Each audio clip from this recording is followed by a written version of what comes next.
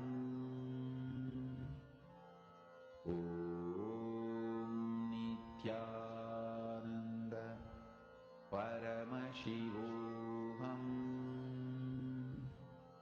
Om Nithyananda Paramashivoham.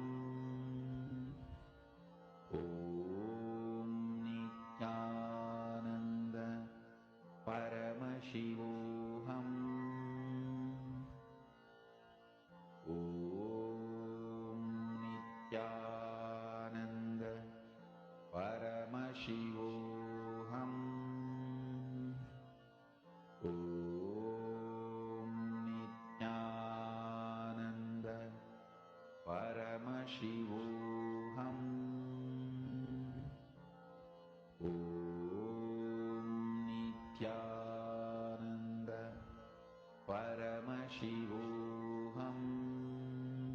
Om Nithyananda Paramashivoham. Om Nithyananda Paramashivoham.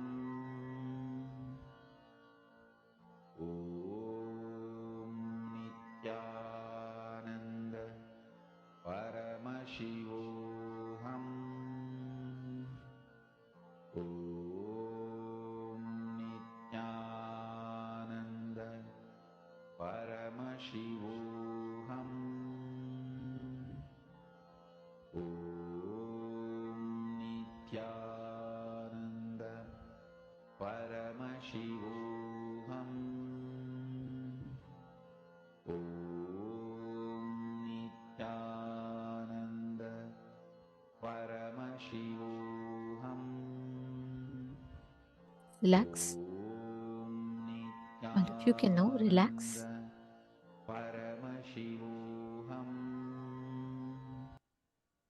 I request each of you to post how many of you have started manifesting, how many of you are able to start identifying.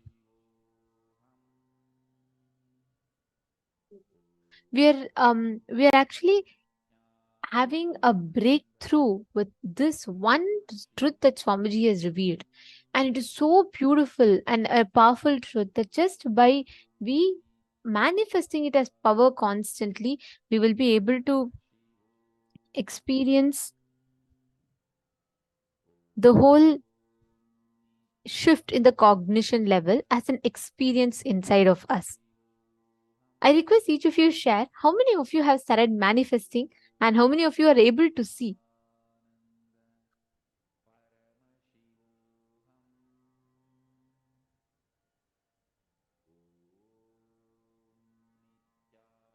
Beautiful. Now, we are going to be entering into a very, very important session next. We are going to be understanding about the time-space continuum and what it does it mean and what does it stand for. So let us listen to the revelations now.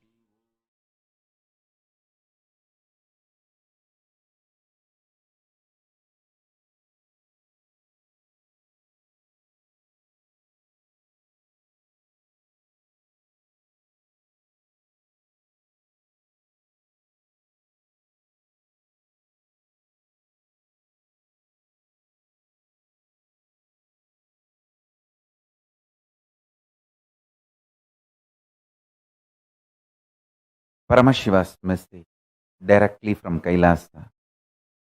Listen.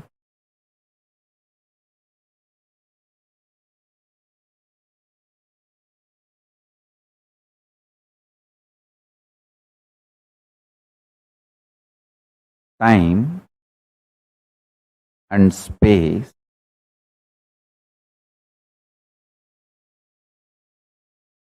the continuum of time and space is due to a stuff connecting both.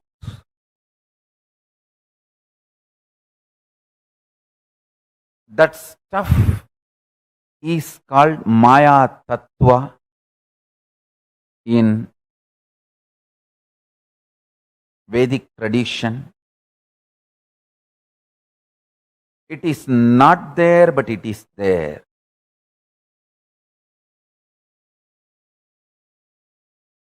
Because the time and space, both the dimensions, do not have a clear border, kind of a watertight compartment border. No.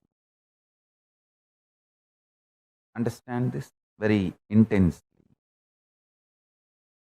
For example, if time and space put together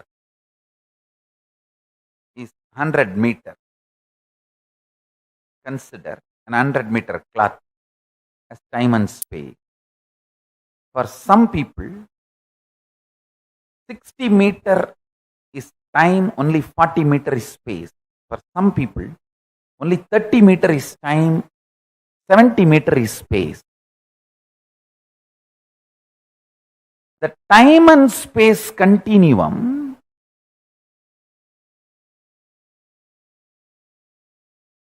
and the way it exists as reality for you is not the way it exists as reality for others. That is why some people are so excited to wake up in the morning. Some people feel, oh God, I don't know why I need to open my eyes. Listen carefully. The outer world reality is perceived between certain frequencies. Like I gave the example, 20 hertz to 20,000 hertz sound only can be perceived by any normal human being. Below 20 hertz or above 20,000 hertz, you can't perceive it. You can't hear it.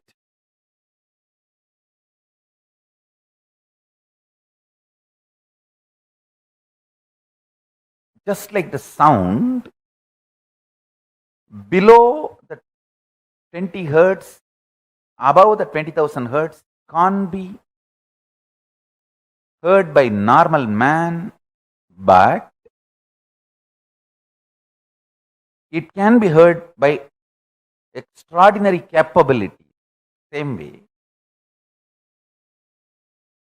this reality which all of us are commonly sharing with the word called world. This is also between certain frequencies. For example, we will give the same like sound, 20 unit Maya to 20,000 unit Maya. It's only an example I am giving you. Between the 20 unit Maya, 20,000 unit Maya, the hertz for sound, Maya for the reality, I am using Maya word as a unit for reality. Between 20 unit Maya to 20,000 unit Maya, all of us common human beings can experience it as world, as reality. If it goes below 20 unit or above 20,000 unit, you start manifesting powers. Listen. If you unclutch intensely, it will go below 20 unit Maya. You become pure intense. If you go about 20,000 unit Maya, you become pure devotion, feeling connection. But in both you experience oneness. Suddhadvaita Sugabodham. One beautiful thing,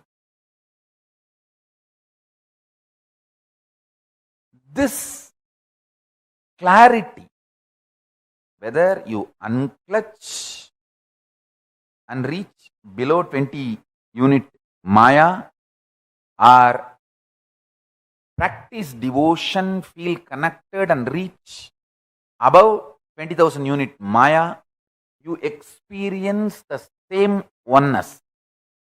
Sutta Advaita Sugabodham.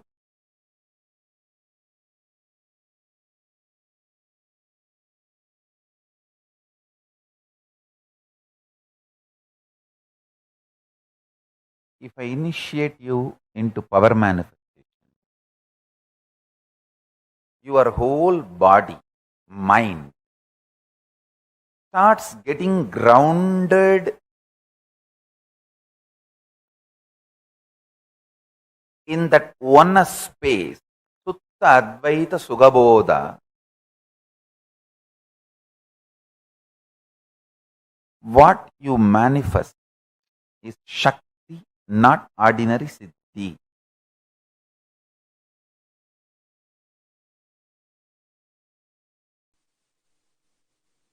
Listen.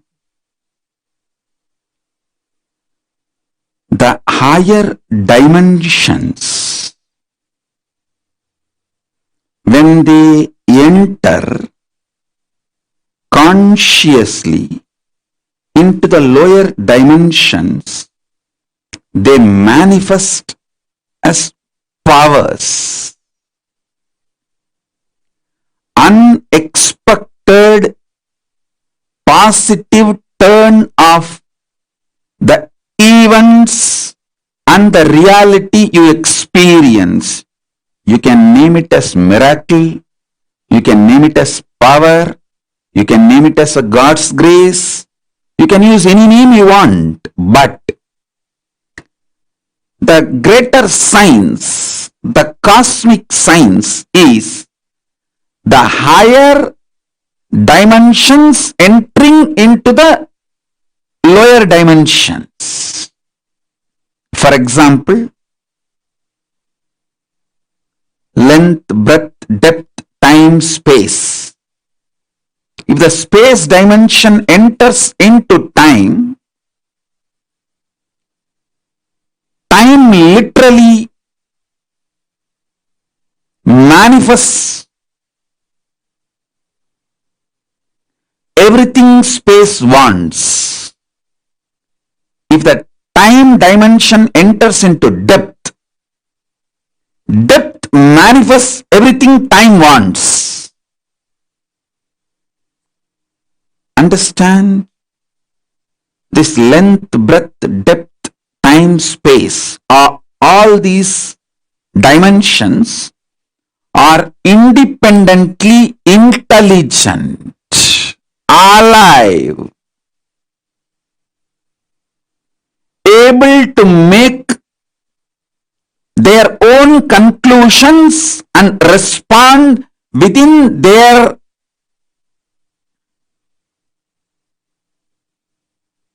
frame and working zone.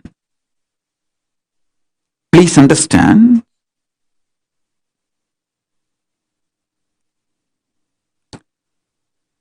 The length dimension is responsible for your logic, rationality.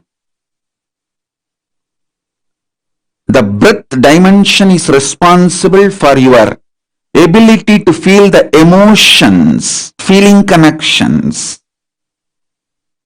The depth dimension is responsible for you making cognitions, a powerful cognitions about life, beyond your logic and emotions. I am mapping the cosmic dimensions into your practical every day-to-day experience. Listen.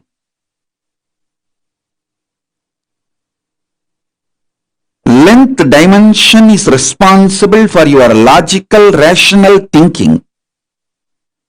That does not mean the whole length dimension is limited to your logical, rational thinking. No. Anything which moves as per the logical, rational thinking you understand, all of that are bound by the same length dimension. For example, if you know this is the way water will flow, water moves from above to low. Water is also bound by the same length dimensions thinking. That is why your understanding about the water based on your length dimension thinking proves true forever.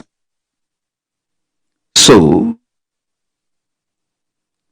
the cosmic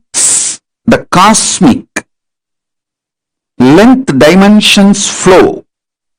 When you understand the length dimension in you through logical rational thinking, opens the life and its benefits of length dimension to you. A person who knows maths enjoys all the benefits mathematics brings to human life. A person who knows chemistry enjoys all the benefits the chemistry brings to human life. The person who knows biology enjoys all the benefits the biology brings to human life. Same way, if you know the length dimension and how many things in this world function based on length dimension, you will enjoy the benefits of all that knowledge in your life. Length dimension by itself is a power, independent intelligence. Same way, breadth dimension by itself is a power. Anyone who understands the breadth dimension will be an amazing lover. People will just love to hang around him. He will be an amazing, a powerful magnet, radiating love. Even his people who have difference of opinion with him for some reason or who are jealous, angry, who cherish enmity, even they can't deny they are pulled towards him. How he gravitates them.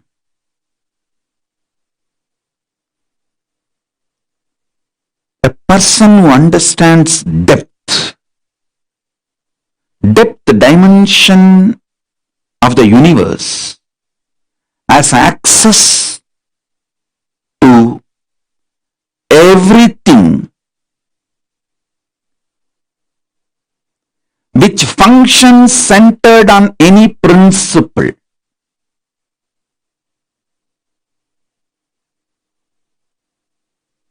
Metallurgy, economy, politics, social science, everything which functions centered on some established principles,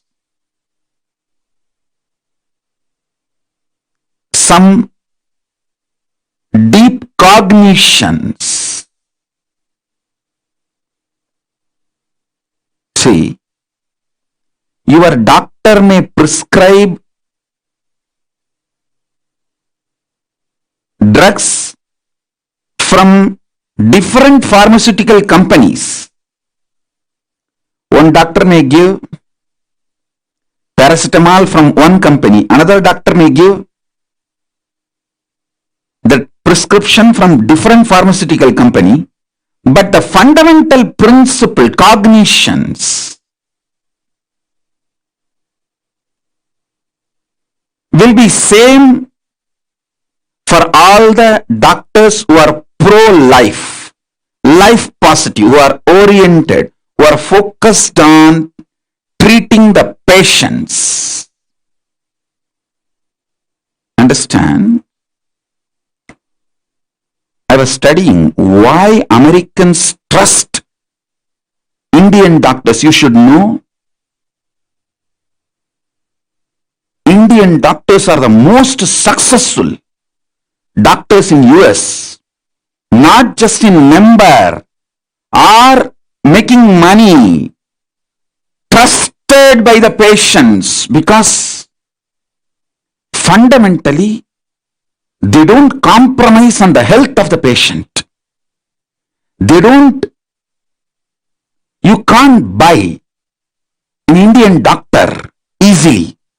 I'm not saying the other culture doctors can be easily bought over. No, I'm not saying any of that. Don't make negative inference.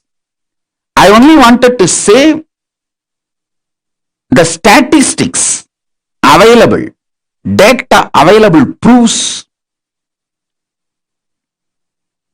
not only big pharmas are not able to buy Indian doctors to do unethical practices, the patients also have a high trust for Indian doctors when the patients have choices. Even if they have to travel long distance or take few more steps, they opt for Indian doctors if the Indian doctors are available. That was a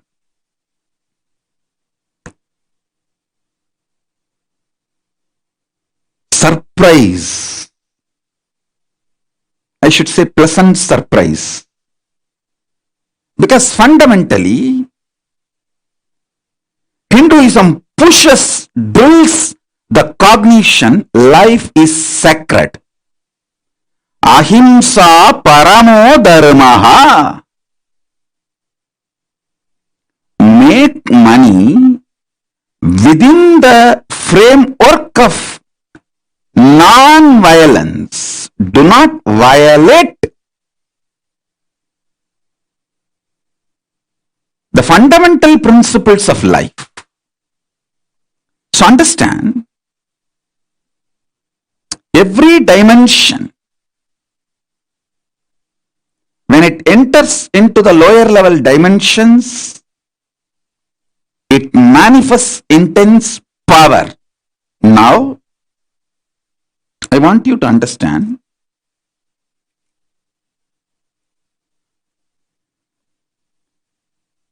time and space is independent intelligence and power. I'll give you simple understanding, very raw, crude, down to earth.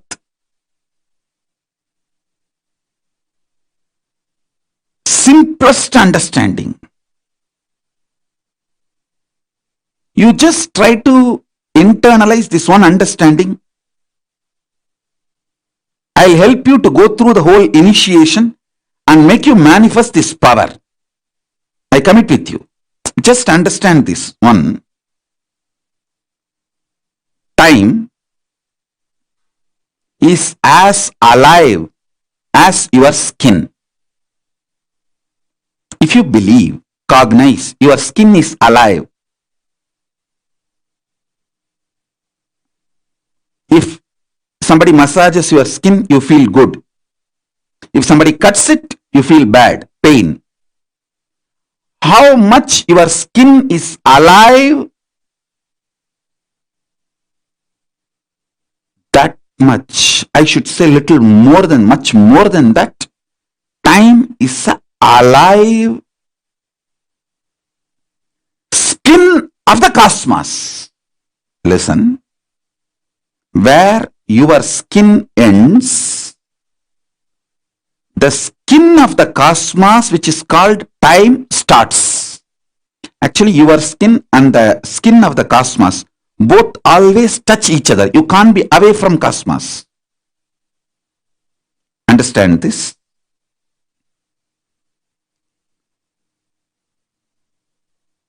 Where your skin ends, exactly that is the spot time starts. Time is the skin of the cosmos. Time is the skin of the cosmos. How you have a nervous system which passes the thought currents inside you. Same way the cosmos as a nervous system which passes its decisions and thought currents, that is the space. Your skin is alive.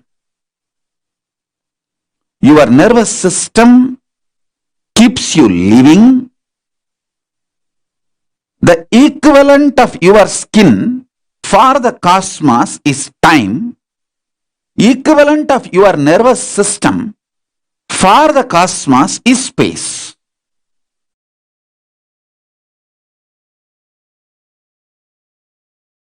See, the time-space continuum word, only I am trying to explain by using the original Sanskrit word Chidabhasa. The Chidabhasa only I am trying to translate with the English word time-space continuum. Some of the understandings related to time-space continuum and techniques I will reveal. Understanding is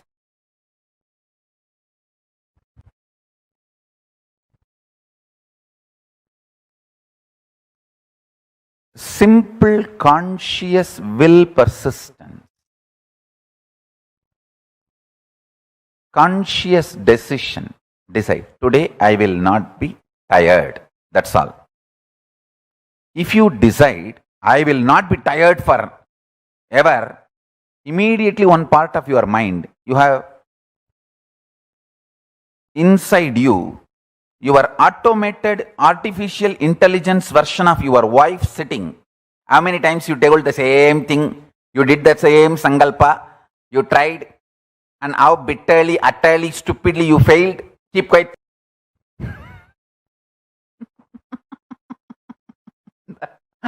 Automatic intelligence version of your husband, your wife is sitting inside you. This may look too simple, but when you start practicing, you will understand how powerfully this technique works for you to be stable. Understand? The most beautiful emotion which can bring stability in your life is love. Morning when you wake up the Atmalinga which you are wearing. Mahadeva, please wake up. Morning when you take bath, Swamiji, please take bath. Pour few drop water on that linga. Always wear it. That is the best way. Pour water on your body and pour water on the linga. Swamiji, please take bath. When you eat, whatever you eat, Swamiji, please eat.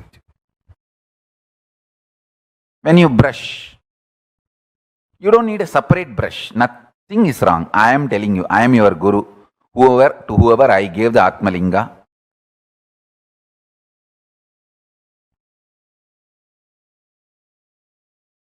maybe you don't need to put the same brush on the Atmalinga, but take little Haritaki powder and put it on. Swamiji, please brush the teeth. Mahadeva, please brush the teeth.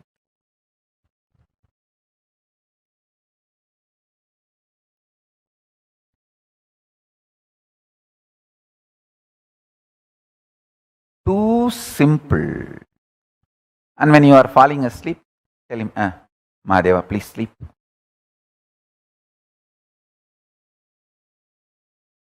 Love manifests that Chidabhasa, time-space continuum in you, sweetly and beautifully.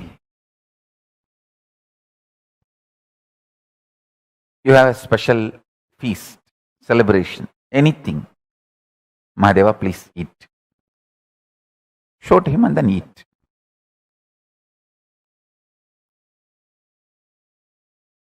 Start this. It is too simple. Time-space continuum. that Chidabhasa will explode in such high energy.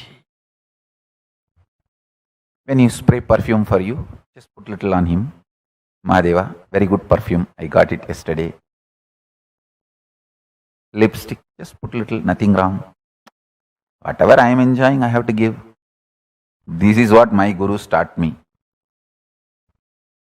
And I have enough Shastra Pramanas to prove what I am saying is right. Whatever you enjoy, offer it to him and enjoy. If you are lying on your couch, tell him, Mahadeva, just lie down. Rest, enjoy this sea beach. I tell you, he is neither outside you nor beyond your reach. He is the source of you. When you generate a love, sweet relationship that makes your time-space continuum huge.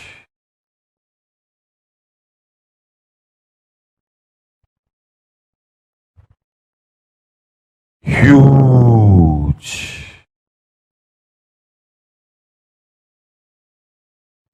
Even if you don't feel like wearing your Atmalinga, even the Rudraksha is actually Rudraksha Linga. Many times, the Shastras allow, you can keep Rudraksha as the Rudraksha Linga and do Shiva Puja to that Rudraksha Linga itself. Agamas allow it. So you can keep the Rudraksha, Kantamala itself as Atmalinga. If you don't have Atmalinga or don't want to wear the Atmalinga, you can treat Kantamala itself as Atmalinga and tell, hey, Mahadeva, please eat. Mahadeva, please take bath. Mahadeva, have shampoo. Mahadeva, have perfume. Understand this continuous love continuum will make your Chidabhasa powerful. Your Chidakasha will become strong. And the time-space continuum will expand. I tell you, this attitude, this will start building everything. People who lived around me can remember very clearly. Even if some book is printed, invitation printed in our Kailasa, in our Sangha, and first copy is brought to me, first I'll take it and put it on Atmalinga. I always have Atmalinga on my body. Whenever, if I am not wearing it, it is there in the Ananda Gandha. I'll put it on Atmalinga and say, Paramashiva, please have it. I tell you, that will bring such extreme sweet relationship. And you just see, even if you start understanding, he is watching over, he is continuously seeing you, that is enough to make you fall in love and explode in love. I have seen people, the moment they know I am seeing them, they just go crazy with love.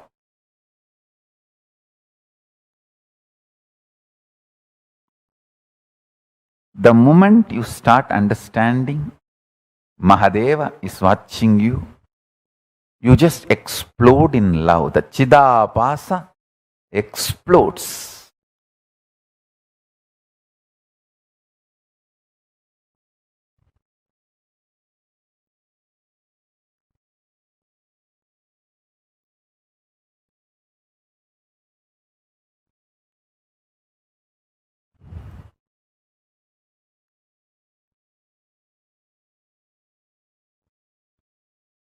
Vyutpatti of the word Chidabhasa means the explanation of the word Chidabhasa, Chita Abhasaha Pradivimbaha, reflection, and the source of Chit, consciousness. Buddhavatma Pradivimbe Jivaha Jive. The source and reflection of consciousness Chit in the Buddhi, in your being, self. Buddhi vritti chidabhasau idi vedanta karika.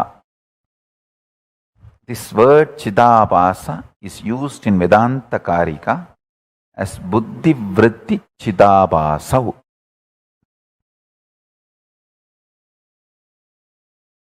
Listen. The source where the being of Chit and doing of consciousness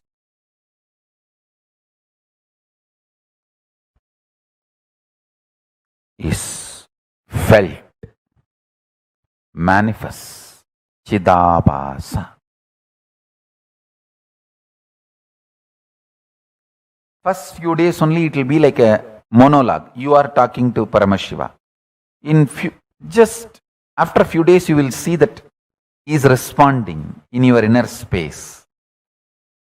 You just know he accepted your food. You just know he is happy with the cold shower you gave. You just know he is happy with the perfume you gave. The love starts becoming complete circle. You give, he showers. You give, he showers. That whole ecstasy starts. I tell you. He always showers. He always showers. He always showers.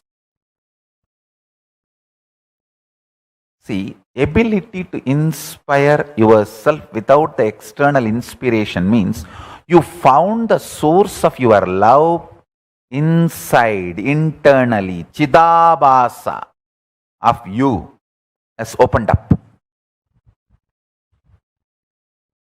The Chidabhasa in you is Paramashiva.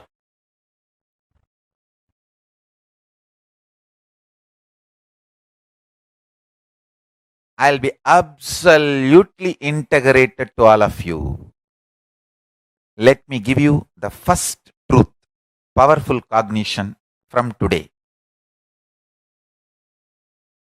It got revealed into me in Tamil, so I'll recite as it is, then I'll translate.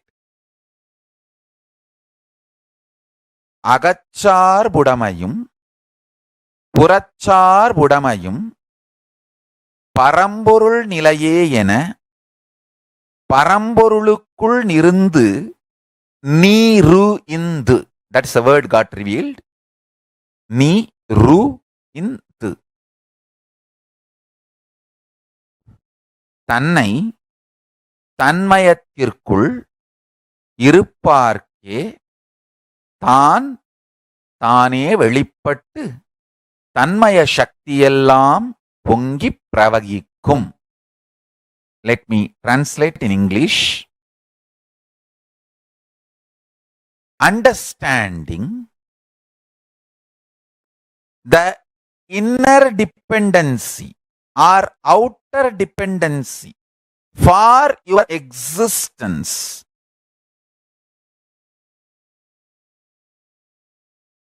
is only Paramashiva. Your principles and policies related to economy,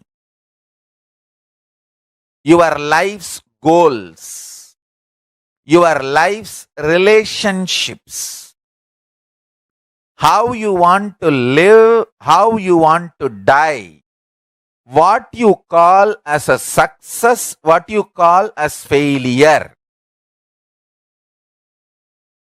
Everything. Listen carefully. The inner dependency for inner or outer. The word agachar budamayum, purachar budamayum. This word has to be understood in all dimensions as Paramashiva revealed to me. When this truth was getting mapped, I also got the revelation. Every powerful cognition in you is like all the grahas, navagrahas blessing you. Navagrahas are the most auspicious cosmic energies. Never punishes you. Do not have incompletion with navagrahas. They are absolutely compassionate and they only awaken Paramashivatva in you.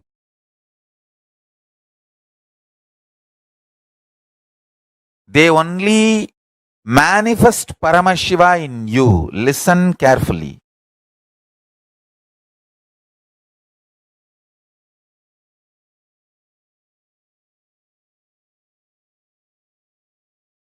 If you understand my love, you will understand all the Navagrahas' love for you. Now, I'll give you the example. I told many names. Don't think I do not train them.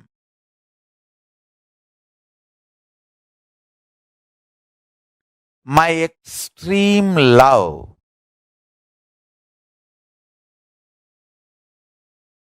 compassion. Whenever I see they are dependent on wrong things for their internal, external centering, I correct them. That correction is not because I hate them, but because I love them deeply. Same way, Navagrahas, sometimes Shani may remove some relationships or wealth from your life. That doesn't mean he hates you. That means you have a blind spot there. Your inner dependency and outer dependency is moving away from Paramashiva, which is not good for you. So he removes them and makes you centered on Paramashiva.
Time-Space Continuum. Swamiji revealed a very, very beautiful truth for all of us in this session.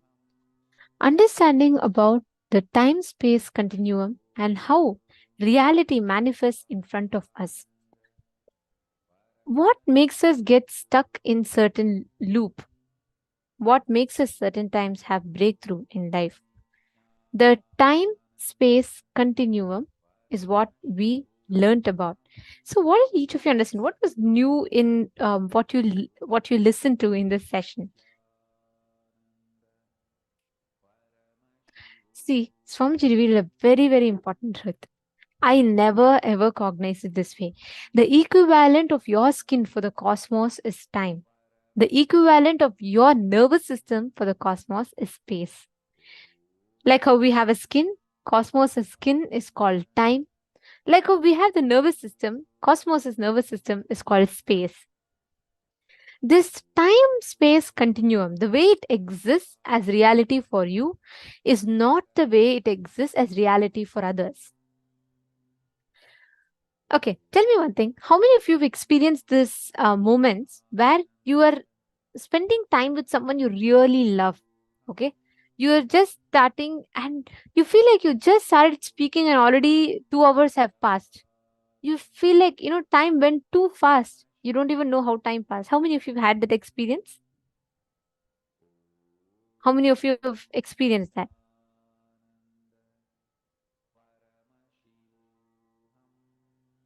Exactly.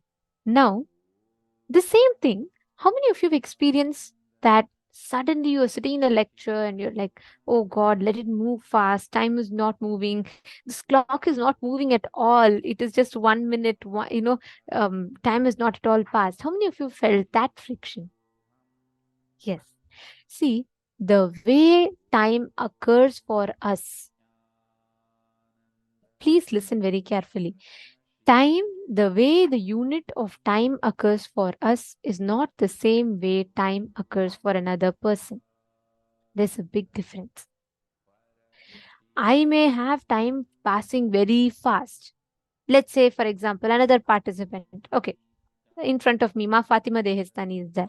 So let's say that. So now, for her, let's say time is moving very slow. At the same time, for Ma Vidyamayi, time may be moving super fast. The same 5 minutes, the last 5 minutes could have been something that I felt like his time is stuck. For Ma Fatima, time might have been fast. For Ma Vidya, my time might be stuck. For each of us, the same time-space continuum appears as different reality. The ability to understand the reality of how time appears to us is only a delusional understanding that makes you beyond time. See, you feel you're bound by time as long as you are depending on external sources for your inspiration, for your joy, for your motivation. The moment you understand that you don't need to wait for external source, someone from outside to come and inspire you. If you just realize that life as it is occurring to you need not have any separate inspiration from outside. That understanding is enough. You will manifest the space beyond time. Next, Swamiji had also revealed to us about Chid Abhasa. Chidabhasa means your ability to inspire yourself without external inspiration. Means you found the source of love inside you, internally. Chidabhasa of you has opened up. This actually answers the question of Ma Anandeshwari. You're asking, Ma, when you start and understand that Mahadeva is watching you, you explode with love. Yes, that's right. But Tatiana Hughes has asked, man, can you explain more about the breath dimension? Yes, Ma. See, breath dimension is your ability to flow with life. Whenever you are flowing with life, the Chidabhasa in you is awakened. The love component of Paramashiva inside your inner space is awakened. That is Chidabhasa. That awakening of Chidabhasa inside of you is manifesting of Paramashiva's love. That time you are not stuck the skin of the cosmos. Understand? It's like this. If I am here, right next to me, let's say someone else is standing. Now, if we both are just like touching each other and standing, and let's say suddenly I put some, let's say I put an object, some friction object in between. Every time I move, it is going to be rubbing, it's going to be very painful. That incompletion and pattern is that object between your skin, the place where your skin ends, the skin of the cosmos starts, time starts. Every moment, if you add incompletion, it is like having a bump on your skin. What happens? Whenever you rub, there's pain, there's friction. Every incompletion you create inside of you is like that. It's like a bump on your skin, which every time when it rubs with the cosmos, it creates friction. When you just learn this, when you understand this one truth, when time passes for each one, it is different. But time in itself is not fixed. It is an subjective experience about objective reality. Just understand this. For almost all human beings, the immediate time space available is only next few days. Because by the time your space becomes different, your Chidabhasa, the source space of consciousness, gets built consciously with space-based sankalpas. When you declare the conscious supremacy, you will understand that nothing from outside can bring you that inspiration. That is why people who watch these motivational videos, how many of you watched it and how many of you have gotten only temporary motivation in your life? Tell me. Have you noticed it? Have you all observed it? Whenever you watch motivational videos, it motivates you, but temporary. Because as long as you are deriving a source of inspiration from outside, you need to know by the time you change, their time-space continuum changes. Your experience is a subjective reality, their experience is a subjective reality. So there is already a gap. So you feel again dull, you feel again down, you feel you need one more. That loop you will get stuck in. Awakening your Chidabhasa is awakening the source, the self-drive inside of you. Are you all catching it? Are you all understanding it? That Chidabhasa awakening is what time-space continuum gives. Okay, Vedya Sangat Singh. Nithyananda, Vedya Sangat Singh here. Could you come on camera? Are you here for the first time?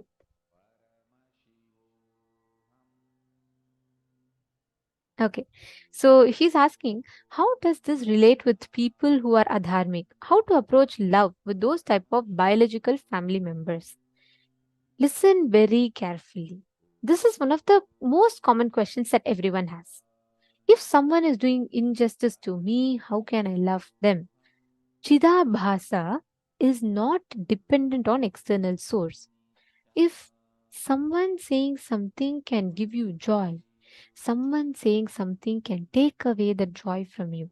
If I give something, that means I am in command of it. I can take it back anytime I want. That is why today so many relationships are filled with insecurity. Because your source of fulfillment becomes the other person. You try to go to the other person, you try to get the fulfillment from the other person. That inspiration source is from the other person for you. That is why there's insecurity, because you keep running behind the other person to give you that fulfillment.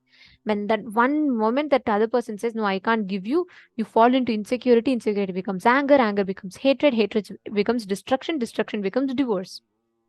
This is the loop that we're all stuck in. Even if it is another family member. Understand, life is going to have ups and downs. There are going to be incompletions.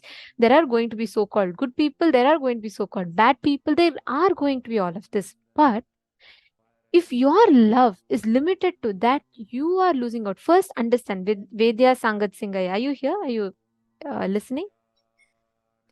Understand, your experience of love is not what you give to others. Love is not what you share with others. Love is the lubrication fluid that flows in your being, because you see, love is like this. Love is like the lubrication fluid between your skin and the cosmos' skin. When you fill it with love, the every passing second has no friction. It is smooth. That is why when you spend time with people you think you love, you are feeling like time just glides off because there is no friction. So understand, love is not what you give to others. Love is what you experience inside your inner space, what flows inside of you. So there's a big difference between what you are defining as love. Change your definition of love. Then you will not be limited to the understandings or the suffocations that society gives you. Whether society hates you, rates you, judges you, abuses you, or attacks you, beyond all that, what makes you stand makes you what you are. If you define your experience, your existence with life based on love or whatever others tell you, then you're losing. You're in the losing ground. If you define your experience with life not based on what others tell you, but your chid abhasa, your constant flow with life, then you are just flowing with the cosmos, flowing with the way reality is in front of you. Shane Denizaya, you're understanding? Are you clicking with it? Very nice to see you very sincerely and intensely sitting and listening. I know it's pretty late for you, right? Which place are you joining from?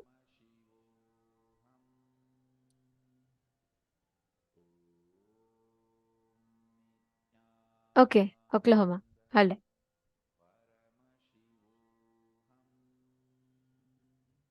Nice to see you sitting sincerely, though. I regularly notice that you're listening to the sessions. That's beautiful.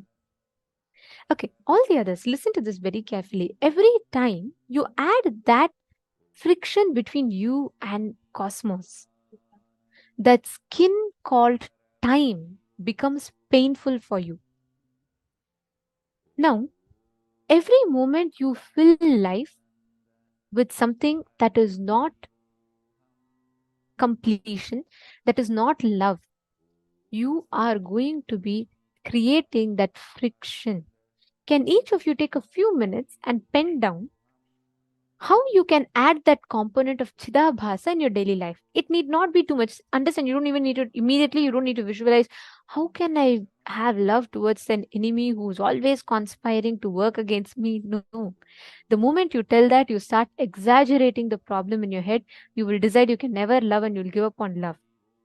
That's not the solution. You don't need to go to that extreme. Start with simple things. Every day morning when you wake up, go hug people in your family members. Whatever might have been the conflicts the previous day, that's okay. Just hug everyone once. Start with simple act. Every day when you wake up, speak to your Atmalinga. Just tell Swamiji, I woke up. Thank you for this day, Swamiji. And I'm sure the day ahead of me is going to be an amazing day. Start with that declaration. Understand, it is not life positive words. No, it's not just positive thinking. No. Positive thinking is different. Temporary motivation is different. This is a science. Chida Bhasa is you infusing the fluid of love in everyday aspect of your life.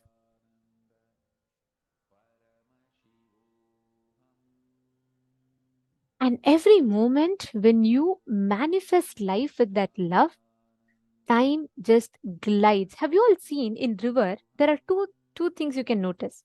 One, you can see these giant rocks in the river. Do you know how these rocks are formed?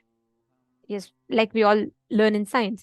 The river keeps flowing through it, flowing through it, flowing through it. And as river flows through it, the rock is firm. So the river keeps hitting, and the rock slowly keeps chipping. That's how rocks are formed in the river bed. There's a reed in the river. Have you all seen these plants? These plants flow very smooth. The direction that the river flows in, the plants automatically bend. So the river keeps flowing and the plant also bends and grows in that direction. You have two options. You can be like a rock in the river. Every moment that life passes, it will be painful. Life will keep hitting at you because you are going to be stuck to a certain incompletion. Or you can be like a reed in the river. You can just bend in the direction as life flows. You can just go along with the flow of life. Then you will just be flowing with life. Life will not be painful occurrence for you. Are you all catching this difference?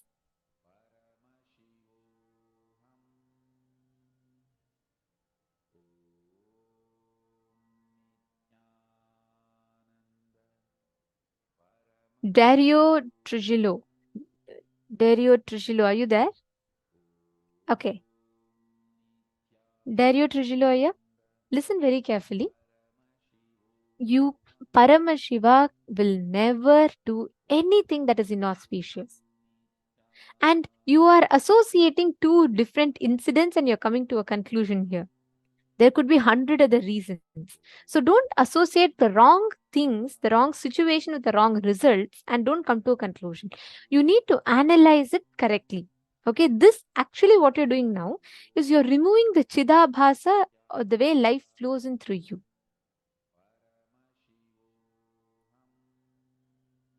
Okay. Now, with this understanding, I request every one of you to pen down where all in a day can you infuse Chidabhasa in your life. Can I request every one of you to post? Where all do you think? Ma Kanhoy Pua is asking how to fix a broken relationship. Ma Kanhoy, this is the solution for it. Go with the flow of life. Don't try to go against the current of life. It reminds me of a very good joke Swamiji tells. Once a man hears in the radio breaking news. He hears that there has been in the highway, there's been one car that's going against in the opposite direction in the one way, and there's a big havoc, and the car is going in high speed and it's uncontrollable, and it's causing a lot of accidents, and this breaking news is going. Husband feels deeply concerned because he remembers his wife is going out on the first time drive, that too an important this thing, and she doesn't know proper driving. He's gravely concerned. He wants to warn his wife. So he calls up his wife with great concern. He says, "Dear, there is a breaking news. There is one idiot which is driving in the highway in the opposite direction and causing a havoc. So be very careful." Wife, understanding her husband's concern, says, "Yes, but it's not one. There are hundreds of them going in the opposite direction. I am the only one driving in the right direction." That don't be like that. See, if you think you are going in the right direction against the current of life, you are going to end up in a mess. This wife is the one who is causing that whole havoc in the highway, and she thinks the whole world is going in the opposite direction, but she is right. See, understand, every time you declare, you decide to go against the current of life, you are creating an incompletion. Ma kya hui pua? If you just go back, ma, with the decision to look at life with Chidabhasa, see how you can add love in that point. You will see life will become so smooth for you.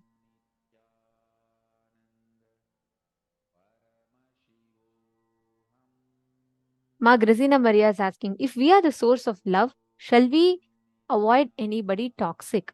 What gives something the definition of something is toxic or not? Ma Grazina Maria, you should address that. What gives you the definition of something is toxic or not?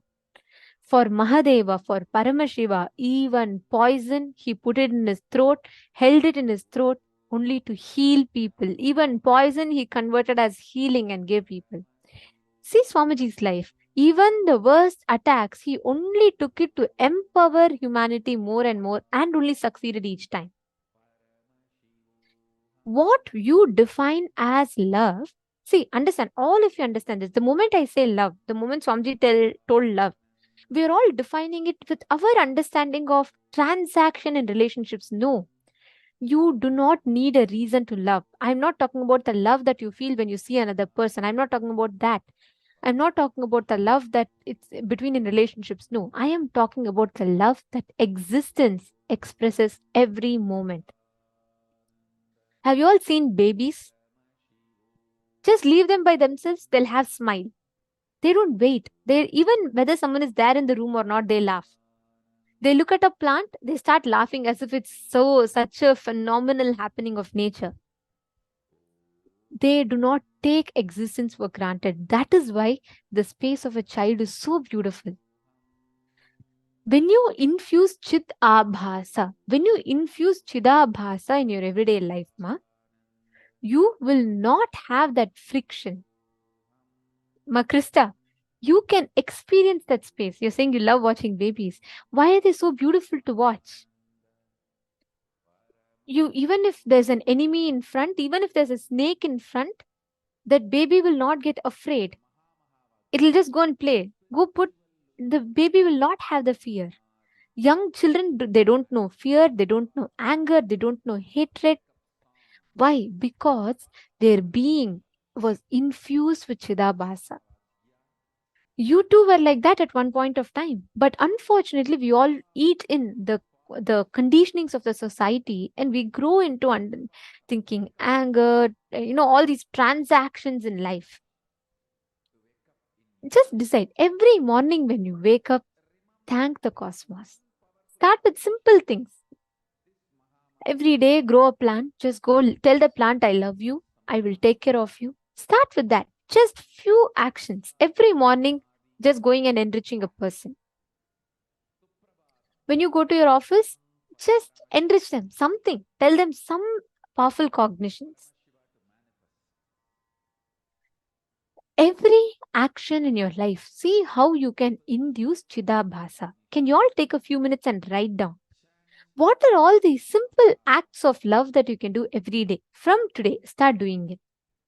You will see a phenomenal difference, and it's a challenge to you. In less than 21 days, you will suddenly see life will not have any frictions.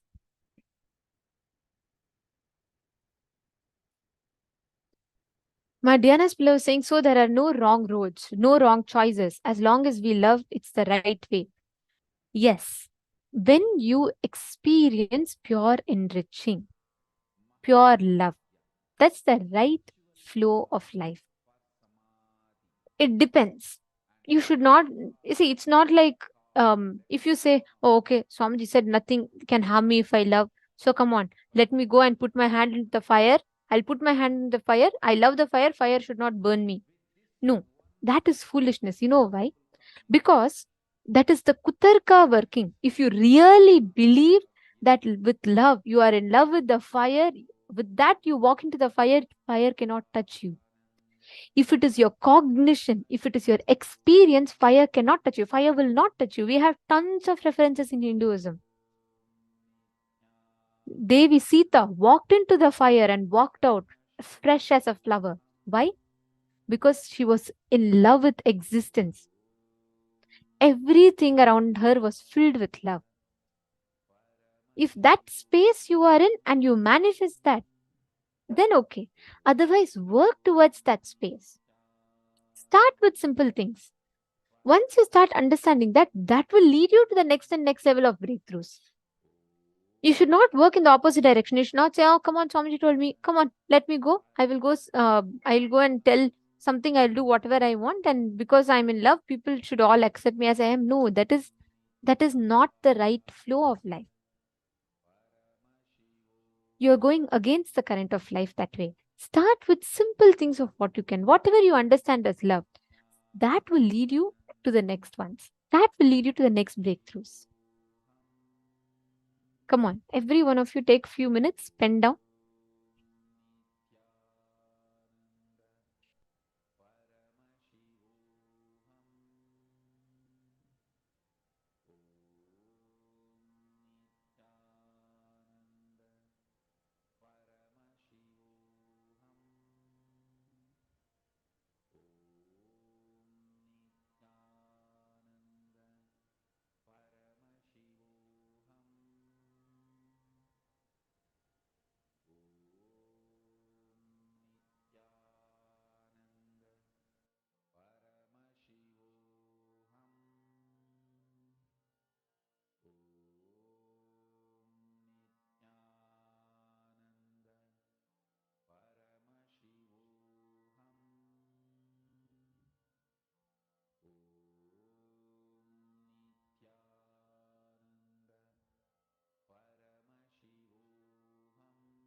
Okay, I have a question from one of the participants. You all can continue writing. I just want to take that question in the meanwhile. So Shante Fields, Ma Shante Fields is asking, I know this may seem odd to ask, but is the humane approach to dealing with rodents to show them love? Okay, see Ma, I'll explain this to you. If you experience everything in existence is connected to us, everything in existence, you just need to be complete.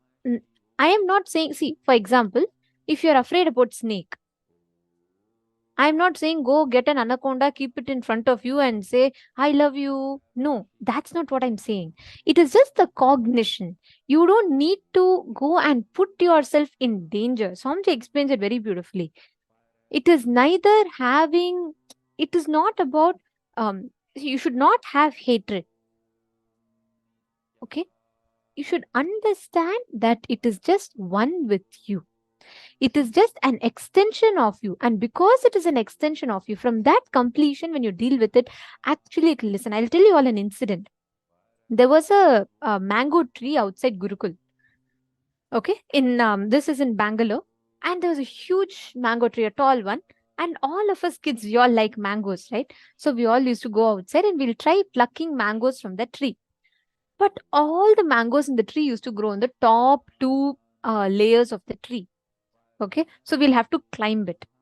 And what happened was there were a lot of ants in the tree and we could not climb it. So one day, one group of kids were trying to chase the ants away and they were all like trying to throw mud or something we were doing. And Swamiji happened to pass by that side. Swamiji looked at us and Swamiji said, hey, what are you all doing? And then we said, Swamiji, you know, there are ants and all that. Swamiji said, how can you harm? How can your hands lift? Swamiji will always tell us, your hand should not lift to harm another being. Your hand can only lift to bless another being and help another being. So Swamiji looked at us and Swamiji said, how can you all raise your hands to harm those ants? They are harmless beings. How can you raise your hands to do that? Then Swamiji explained. Swamiji said, your way, your fundamental operation, the principle of operation with life should be because it is an extension of me. Just like me and the ant is an extension of me, just connect to it and tell it to give way, it will give way. And Swamiji said, why do you want the ants to give way? Then we said, Swamiji, we want to climb the tree and we want to pluck the mangoes. Swamiji said, when you speak to the tree will give you the mango. Just connect to it. Just tell from the space of oneness, talk to the tree. And I tell you all, we have photos of this in Nithyananda Gurukul website. You all can go and see it as well. Right after Swamiji told, we started doing this in less than 3-4 days. There were absolutely no mangoes. It was not even mango season. In less than 3-4 days, the tree gave the exact number of mangoes that Gurukul, exact number of Gurukul kids that are there. Those many number of mangoes the tree gave. And all the mangoes grew in the bottommost branch that we all didn't even need to climb to pluck from the tree.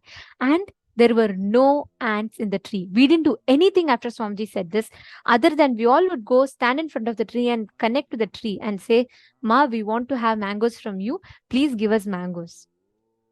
And we'll just request the ants to move. And it is not a joke. Understand, existence is an extension of us. We are all taught to be separate all the time from nature, and we are so out of touch with nature. In our Puranas, go and read. Our Puranas sings the glory of women who told the sun to stop, and the sun completely stopped. The sunset completely stops.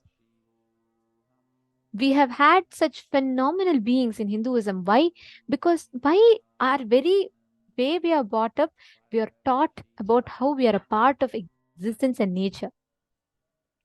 So Ma Shante feels, see Ma, I'm not saying go and take and, go and harm yourself with that by, trying to do something with the rodents. But all I am saying is drop your incompletion. The moment you drop the incompletion inside of you, you will see that you will be able to get things clear. That suffocation will not be there. And automatically you will be able to come to the right solution for it. You're understanding?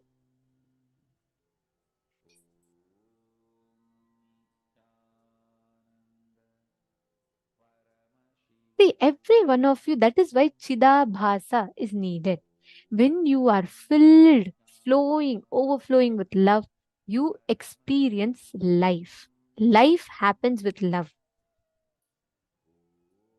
Beautiful.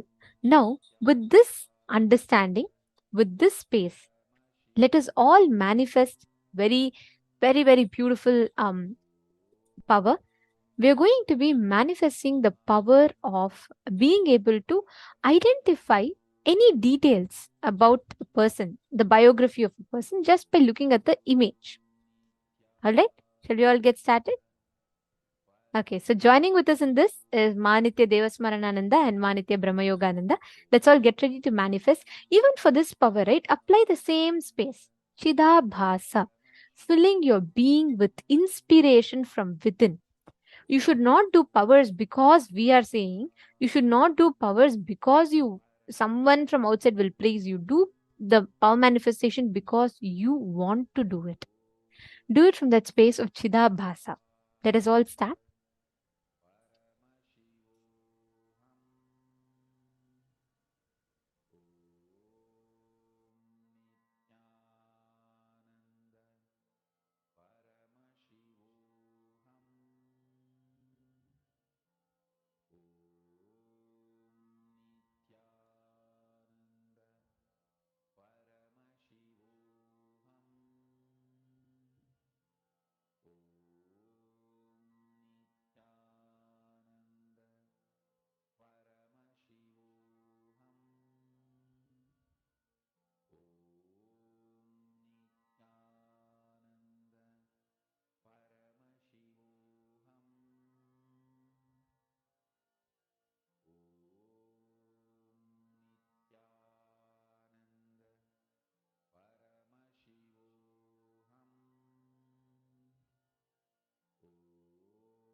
Nithyananda, everyone. So now we are going to be manifesting powers, and in the same space of Chidakasha, we will hold the same space of completion and this holding the combinations that Swamiji gave us, that just be in tune with existence, just go with the flow of life, of whatever is happening around you, because our skin and the skin of the cosmos, which is time, always touch, and when we go with that flow, when we go and when we are in tune with the cosmos, then things happen very smoothly and we are able to manifest whatever we want. But when there's a friction, when there's something in between, which is our patterns and doubts, that is when we don't manifest whatever we want. So now we all completed with whatever incompletions, patterns, and everything which is there in us. And now we will be starting the power manifestation. Yes, such a beautiful, such a powerful cognition. And I'm sure all of us are excited to manifest this cognition into powers. So I invite all of you from that space of inspiration, let's all sit and enter into the power manifestation. Yes.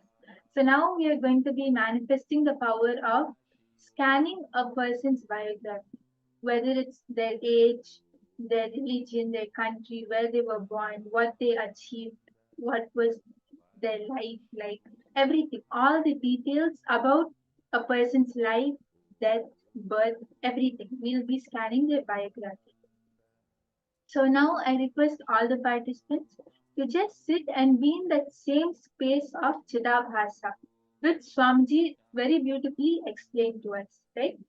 Swamiji also says that the more and more you look at the cosmic principles, the more and more you are in tune with the cosmos, your Agnya Chakra opens up, your third eye opens up, and that is when you're able to manifest more powers.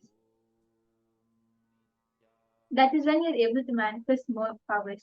So now that is exactly what we are going to do. Being in that same space of Chidabhasa with Swamiji, we will sit and manifest. And you'll see that you'll be able to connect more and more to Swamiji, to the consciousness inside you.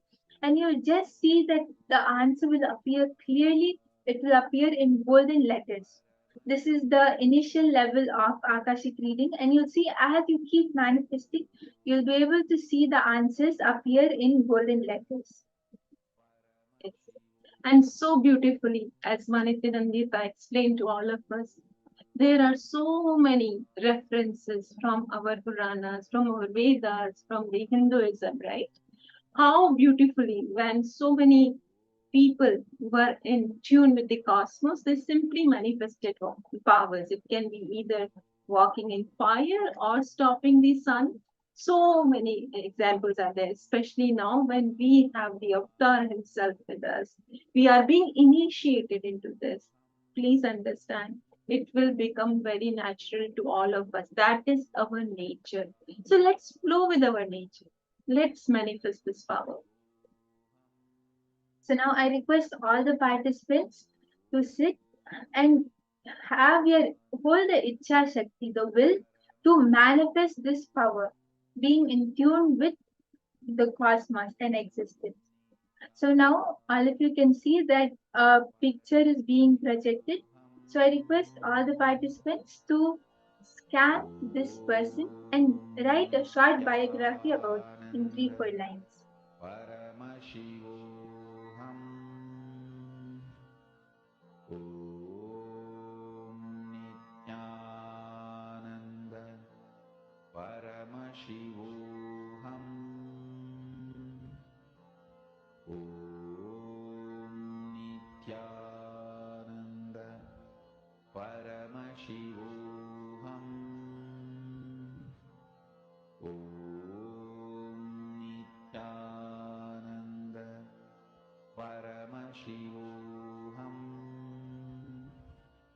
Om Nithyananda Paramashivoham. Om Nithyananda Paramashivoham.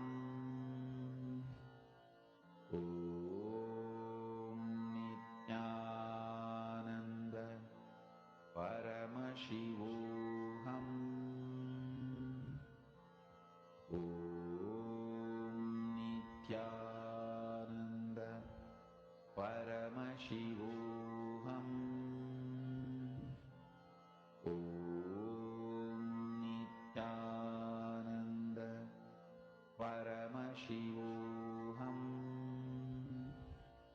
Om Nithyananda Paramashivoham.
whatever answer Swamiji reveals to you, whatever you are able to see, you can all start posting it in the chat.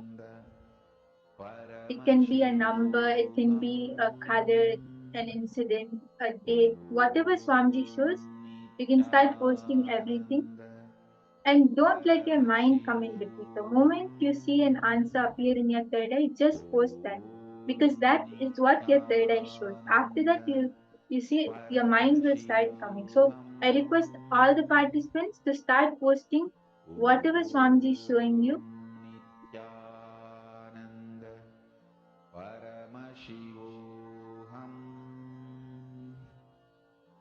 Yes. Ma Hadillian, Nithyanandamma. So we are now manifesting the power of scanning a biography, the biography of people. If you just join, yes, I can see that all the participants are starting to post. Okay, yes. So Maharilin, you also have scanned. Great. You saw that it's a guy from the deep South US. Okay. Ma, you can even post anything else which you are able to see. If you were able to see his date of birth, his date of death, what were his achievements, whatever Swamiji shows, if Swamiji shows any color or any picture, you can put everything. And all the other participants can also post any dates, any incidents, whatever Swamiji is showing. Okay, so Ma Christina, Ma Dahanananda, Ma Harilian, Ma Diana, all of you are posting. That's great. Yes, I request all the participants to post their answers. Then we can move on to the answer.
Yes. So many of the participants posted whatever Swamiji showed, whatever you were able to see. That's great. So yes, so Ma Diana, you were able to see a sort of teacher with math or science. Okay. Ma Herilian, you saw a guy from the deep South US, like a colonizer. Okay. Ma Anandeshwari saw a 7th century writer for music books. Okay. Yes, so many of you have posted. My Yogamiller you saw a lawyer from 1870s. Okay. Yes, so now we will be moving on to the answer.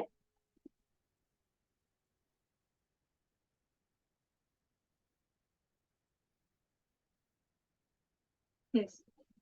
George Ruiz Blasco was born on 1838 and died on 1913. And he was a Spanish painter and art teacher, known as the father of the renowned artist Pablo Ruiz Picasso. Born in Malaga, Spain in 1838, he hailed he hailed from a middle class family. At 42, he married Maria Picasso Lopez, who was 17 years younger. Together, they had three children: Pablo, born in 1881, Dolce, nicknamed Lola, born in 1884, and, and Concepcion, nicknamed Conquita, born in 1887. Tragically, Conquita passed away from diphtheria at age 7. Joyce Ruiz pursued a career as an art teacher, specializing in still lifes and landscapes. He taught at the Escuela Provincial de Bellas Artes San Temlo from 1875 to 1890. Later at the Arts in Coruna, where Pablo attended his ornamental drawing classes. Struggling to gain recognition as a painter, he moved his family to Barcelona in 1893, where he continued to teach. Ruiz Blasco played a pivotal role in nurturing Pablo's artistic talent, teaching him from a young age. Despite a volatile relationship, he recognized and encouraged Pablo's prodigious skills. Jose Ruiz's legacy remains closely intertwined with the remarkable artistic journey of his son Pablo Picasso. He passed away in Barcelona in 1913 at the age of 75. Okay. So, yes, so many of you have posted your answers.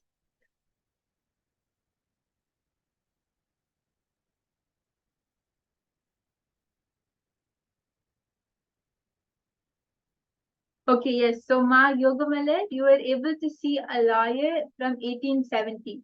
Yes, so this was a painter, but you got the time period correct, Ma. This was in the 18th, which is correct. Yes, that's great, Ma Yogamale.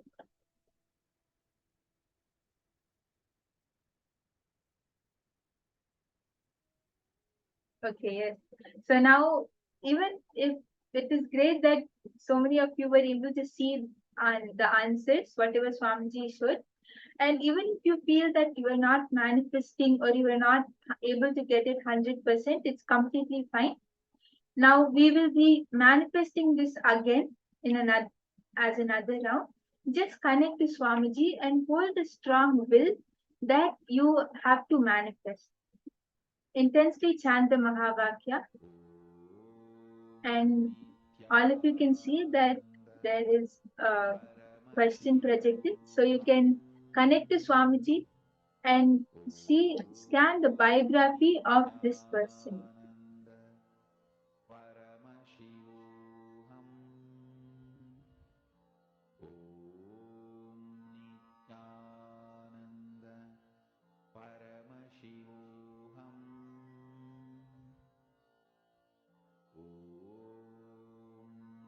Nithyananda Paramashivoham. Om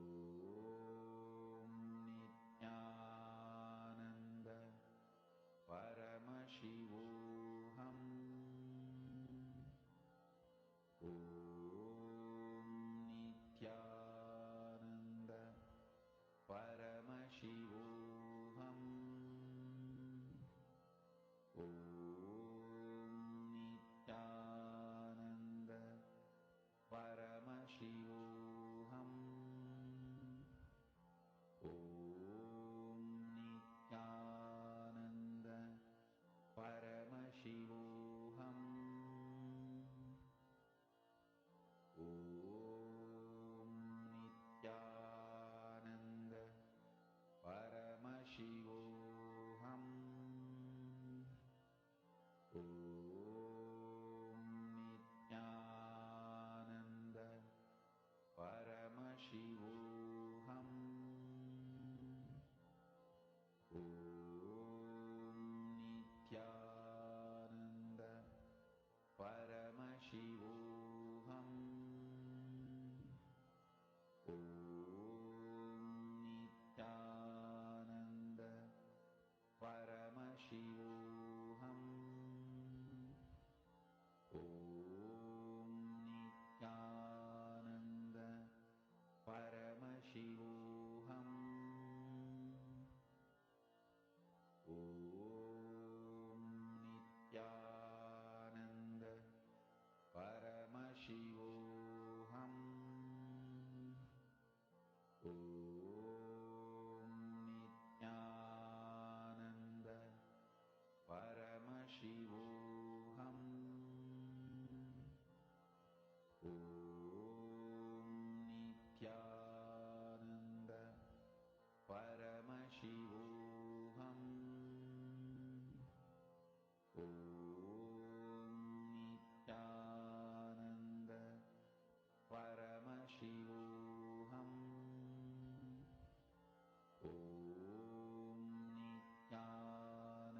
Yes, so many of you have posted what Swamiji showed, which is great.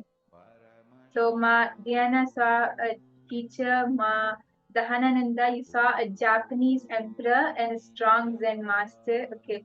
Ma Herillion, you saw a Chinese Zen master.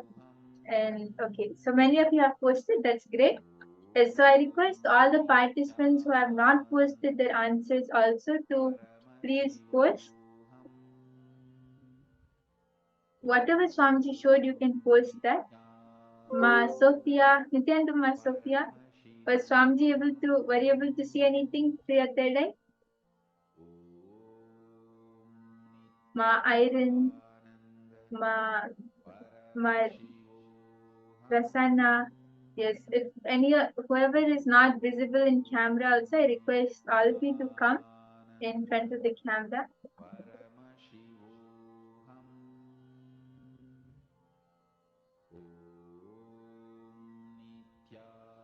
Yes, okay, so Ma Christina, you were able to see a Catholic and Saint Bernard. Okay. Yes, so all the participants who have not posted yet can also post your answers.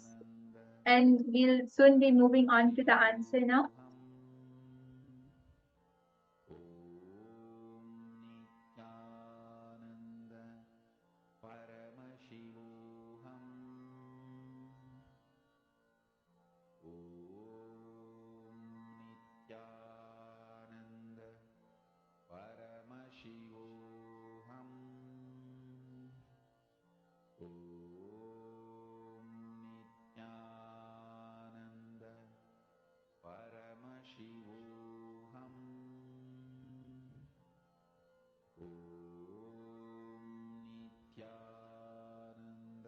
Yes, so many of you have posted whatever you were able to see the other day, whatever Swamiji showed.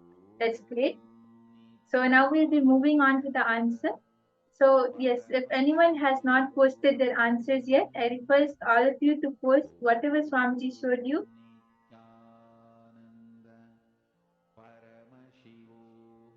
Ma Yuping, Ma Prasanna, Ma Yifan, all of you, all the participants who have not posted yet, you can post whatever Swamiji showed you. Let's all actively keep posting, please. So many of us are sitting. Please do participate.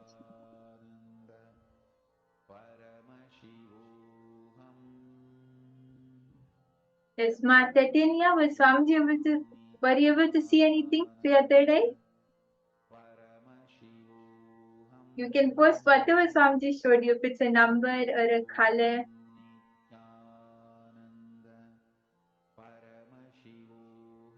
Or a name, whatever Swamiji showed you can post that.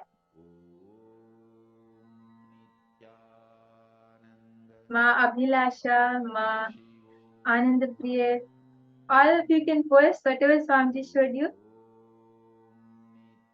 Okay, yes, so now we'll be moving on to the answer.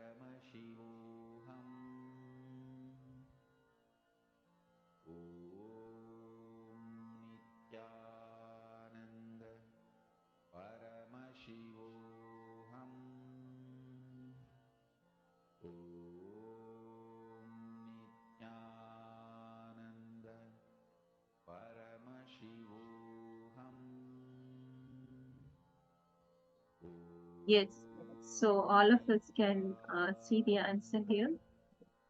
The Tibetan Buddhist monk. So Agwan Lovasan Dorizer, born in 1853 and passed away in 1938, was a Russian-born Tibetan Buddhist monk known as Tensei Kempo. He studied in Tibet and became a close associate of the 13th Dalai Lama, serving as a teacher and advisor. Dorizer played a role in Tibetan-Russian relationships, raising British concerns about Russian influence in Tibet during the Great Game. He believed Russia was Sambhala, vital for preserving Buddhism. In 1900s, he returned to Russia with Tibetan representatives, strengthening Tibetan-Russian ties. Despite British suspicion of espionage, there is no clear evidence. Dorizev's legacy includes advocating for Russian rulers as incarnations of White Tara and creating a Buryat script. He built the St. Petersburg Tibetan Temple and was involved in the Tibet-Mongolia Treaty of 1930. During the Russian Revolution, he faced adversity, was arrested, and ultimately died in police custody in 1938. Only in 1990 was he officially rehabilitated, concluding a life of spiritual devotion, diplomacy, and scholarly contribution to Tibetan Buddhism. So this was the answer, and it is so good to see many of us have manifested, and some of you thought but didn't post it. Please understand, that's why we are requesting all of you, do not miss to post, do not listen to your mind anyhow. Let's quickly go through the answers. Madhanananda has posted. First I thought was Russian. Yes, so Ma Franza, you were able to see Russian. That's great. That's amazing. And Ma Hongzhu, you were able to see Asian Tibet a leader. That is correct, Ma. He was a Tibetan. That is great. Yes. Yes, and Ma Anne Marie, you were able to see a spiritual master. That is correct, Ma Anne Marie. Yes, that you were able to see a spiritual master, which is correct.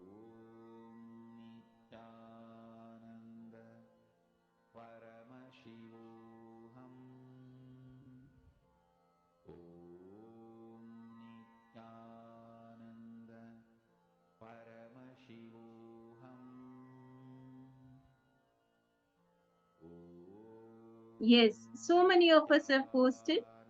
So that's wonderful. Ma Krista has posted, I'm seeing Catholic Saint Bernard. Ma Hedy has posted Pope. And then Zen Master. So 14th or 15th century priest by Manandeshwari. This is very close. And then Ma Hongsu has posted Asian Tibet, a leader, a teacher. Wonderful. So many of us have posted, and many of you have posted very closely, if not exactly the same. Madhyana has posted religious aspect, priest or bishop. That's correct. Wonderful.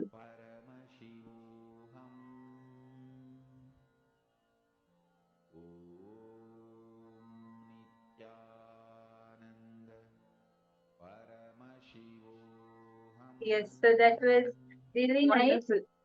Yes.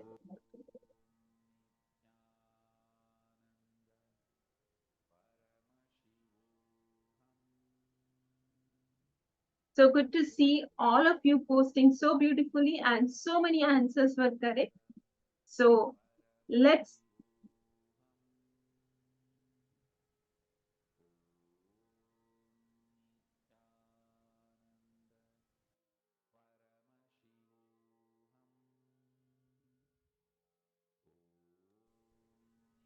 Yes, so that was so nice to see so many of you manifesting. Even if you manifest one thing right, or even if you manifest it right once, that is also a manifestation.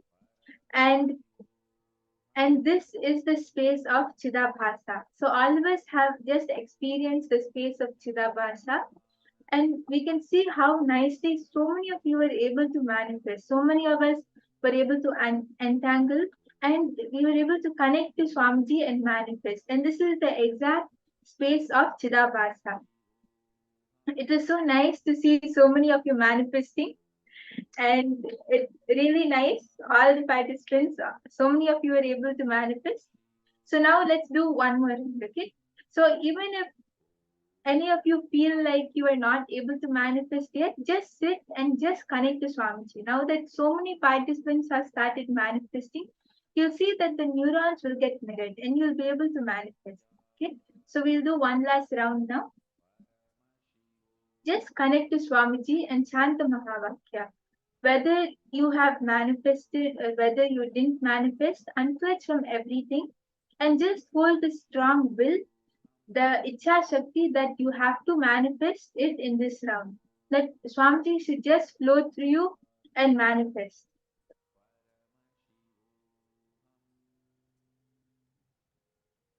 Yes, so now this time in the last two rounds we scanned about people. So now we'll be scanning a particular day. Okay. So I request all the participants to scan what happened on the 7th of October 2007.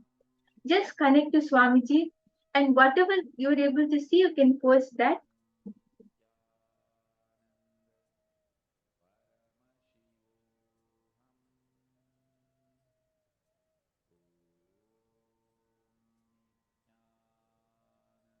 Yes, requesting all of you, inviting all of you.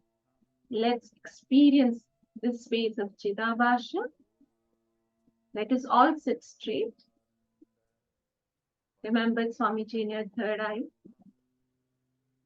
Chant Mahavakya and see what was the happening on this particular date, 7th of October 2007.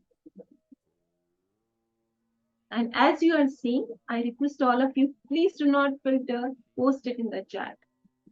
Like many of us were saying last round, I did see, but I didn't post. So do not miss to post. Let us all share.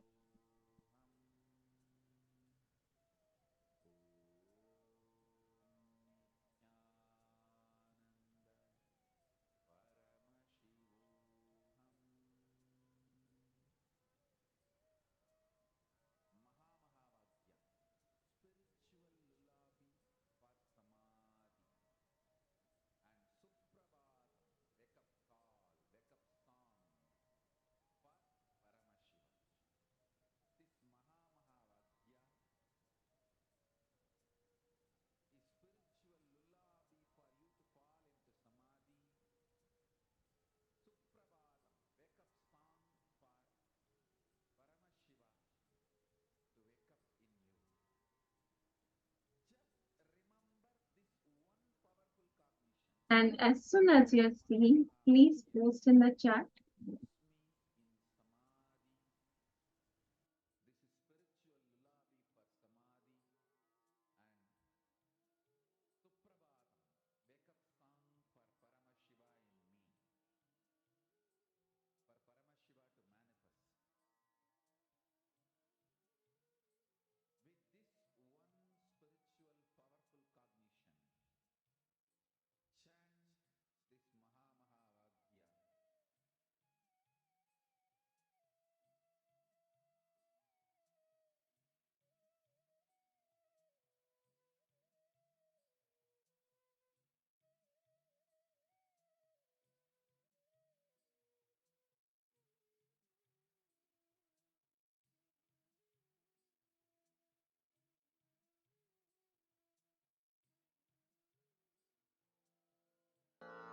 Mahamahavagya, spiritual lullaby for samadhi. And Suprabhatam, wake up call, wake up song for Paramashiva. For Paramashiva to manifest. With this one spiritual powerful cognition, chant this Mahamahavagya. Om Nithyananda Paramashivoham. Om Nithyananda Paramashivoham.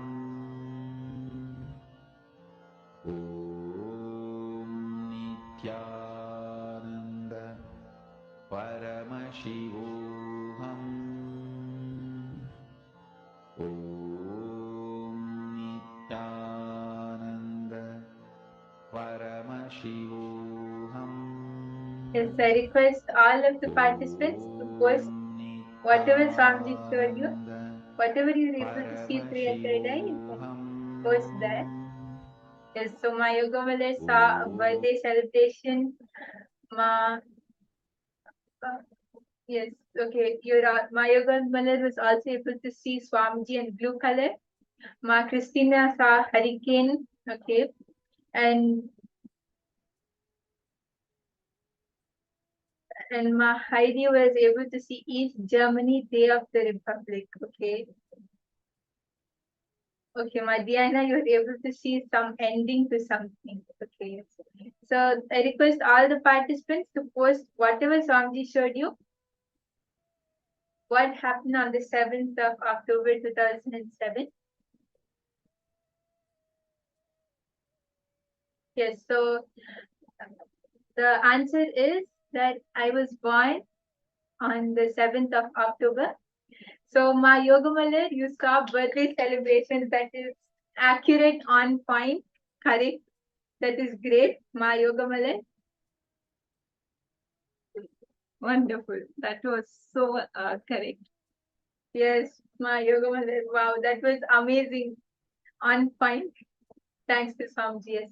So all the other participants also, you were sitting and manifesting, and you were in that space of Chidakasa, which is also a manifestation. So that's great.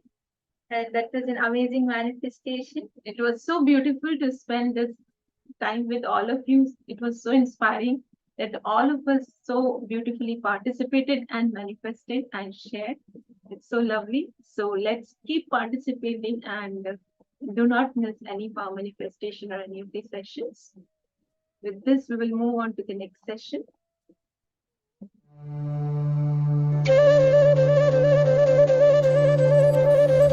Vasudeva Sudam Devam Gamsachanura Mardanam Devagi Paramanandam Krishnam Vande Jagadguru. He is the most powerful, greatest embodiment of the cosmos, Sadashiva, ever happened in the cosmos, and the greatest devotee of Sadashiva. If I have to put in one word the life, legacy, message of Krishna, I'll use the word life. Just intense life. It expressed in body as ever youthful. It expressed in intellect as amazing strategist. It expressed in emotion as a most beautiful, pure romance. Essence of Krishna's life, message, legacy is life, intense life. He is so much in love with life, in romance with the cosmos. Everything was just celebration, celebration, celebration.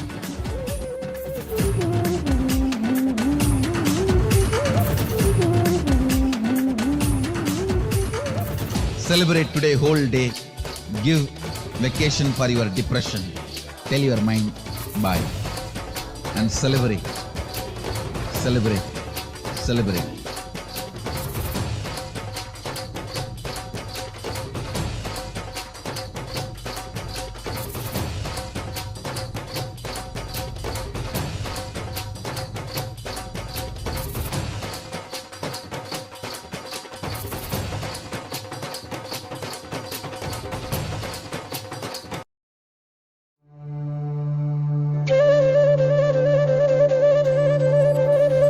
Vasudeva Sudam Devam Gamsachanura Mardanam Devagi Paramanandam Krishnam Vande Jagadguru.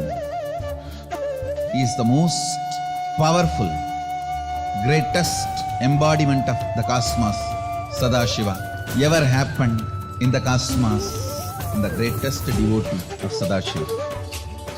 If I have to put in one word the life, legacy, message of Krishna. I'll use the word life. Just intense life. It expressed in body as ever youthful. It expressed in intellect as amazing strategist. It expressed in emotion as a most beautiful, pure romance. Essence of Krishna's life, message, legacy is life, intense life.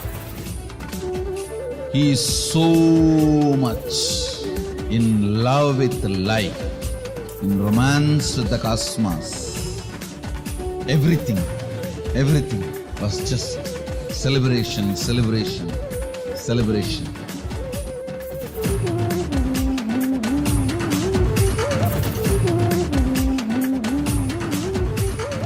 Celebrate today whole day. Give vacation for your depression. Tell your mind bye. And celebrate. Celebrate. Celebrate.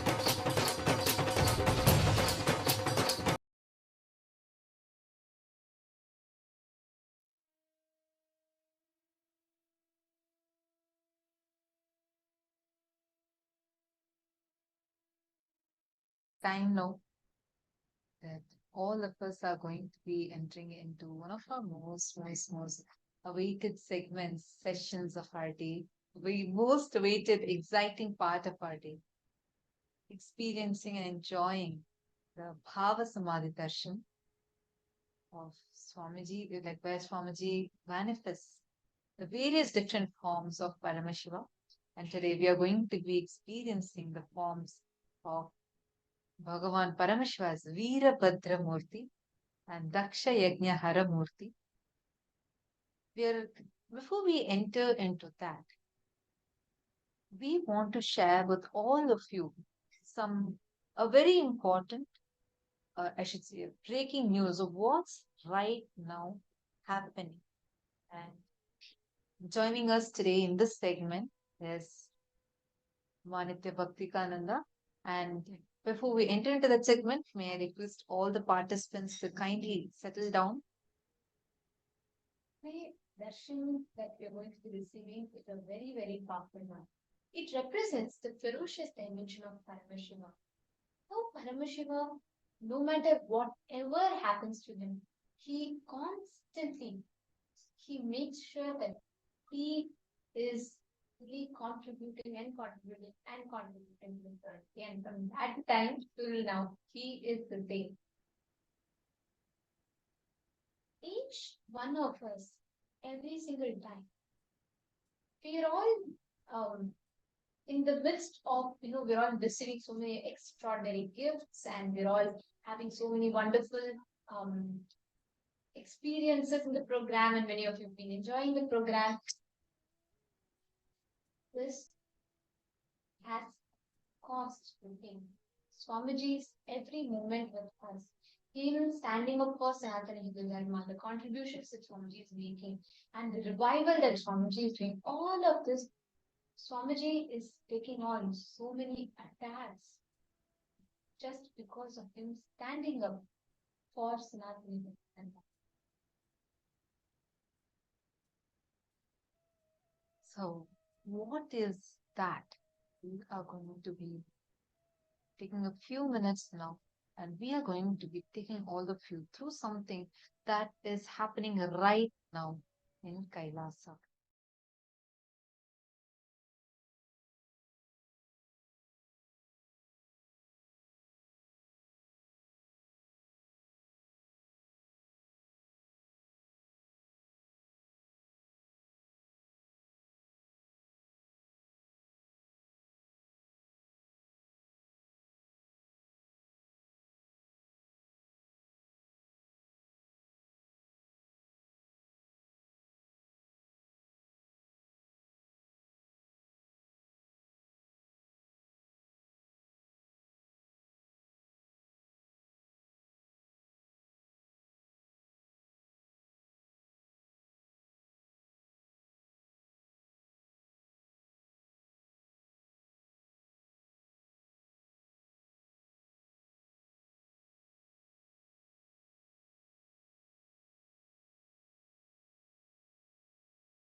all the participants are able to see us and hear us, please put yes, let's.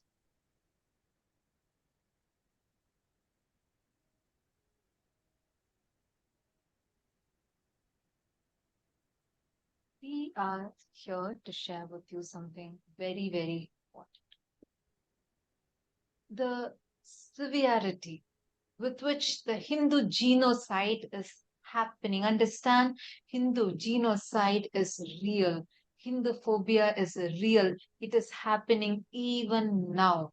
Severity, the extent to which it is happening has gone so bad, such that in broad daylight, the anti-Hindu elements, the deep state elements that are completely anti-Hindu have made it,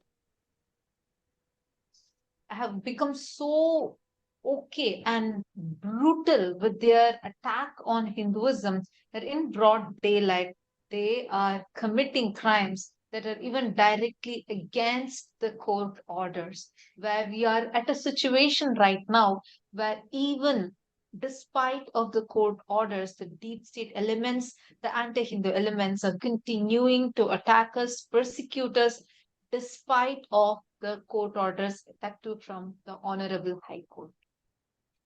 We shared with the viewers just a few days ago that there has been a very strong court order to the deep state elements from the Honorable High Court of Madras that they are not to interfere with the activities, the temple activities of Kailasan Trishulam in Tamil Nadu.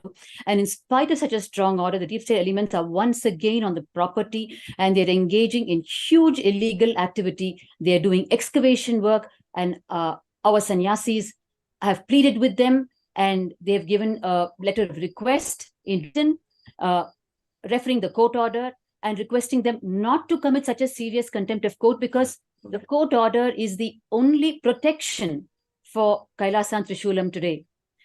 Because it very clearly said there should be no danger to the property and they should maintain status quo from their side, the deep state elements, and there should be complete protection to the property. But it's an open ground now, and they're back on it, not with no regard for the court order, and that is causing severe concern to property, life, and to the temple itself, because they're once again out there out to demolish the temple. So that is what is happening as we speak.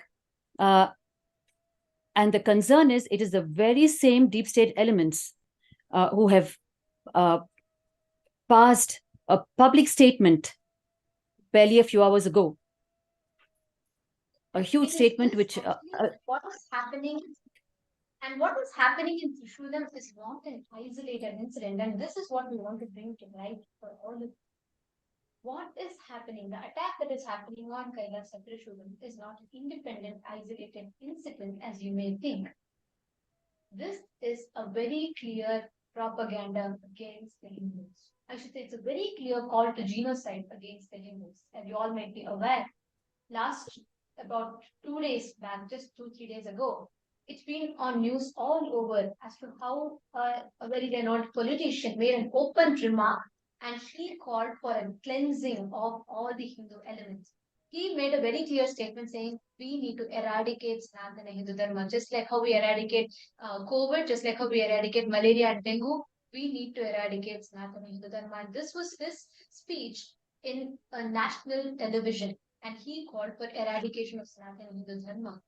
And this clearly establishes how Hinduism is under attack in the so-called free, country, in the so-called independent era. This is a state of Hinduism, and this is what is happening.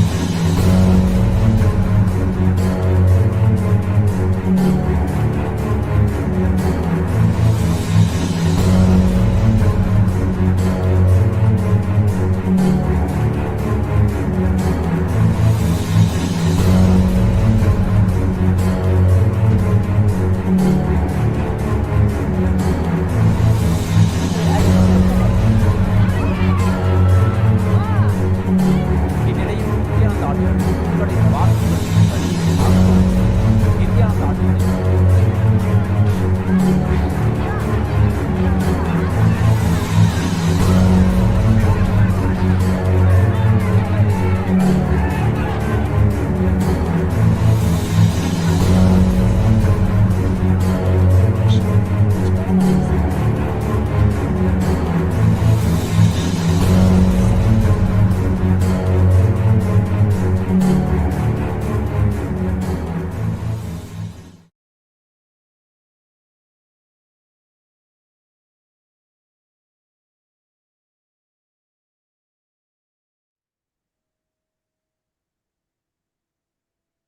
Days ago, we all had shared with you all about the attack that had happened on Kaila Tattva.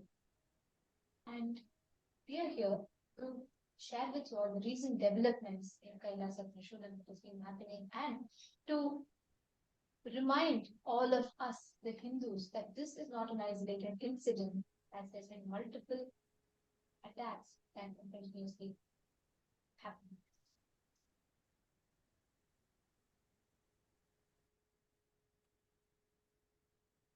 We've shared with our viewers a few days ago on the illegal attacks that have been happening on Kailasa Trishulam by the deep state elements.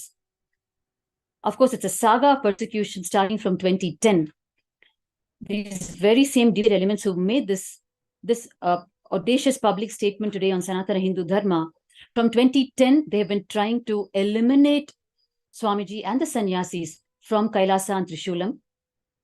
And there has been huge attacks from their side on property and life. And the latest attack being on August 15th, as recent as August 15th, when they completely demolished, you saw in front of your eyes, they completely demolished the entire compound wall of Kailasa and Trishulam. And they beat and drove away the livestock, the cows, the sacred cows that we worship in Hinduism. And it was a huge attack. And the only protection that we could seek from our side was a court order, which was a very strong order to them, telling them they should not engage in the property in any way. They should not interfere in the temple activities. They should maintain what is called a status quo in legal terminology. Means steer clear and do not interfere in the property in any way. In spite of such a strong court order, which we thought was a protection to property and life, has turned out to be a nightmare because they're back on the property, they're excavating, and they're not heeding to our sannyasis. Please, in written request, reminding them of the court order and asking them, requesting them to please move away from the property and allow the temple services to continue.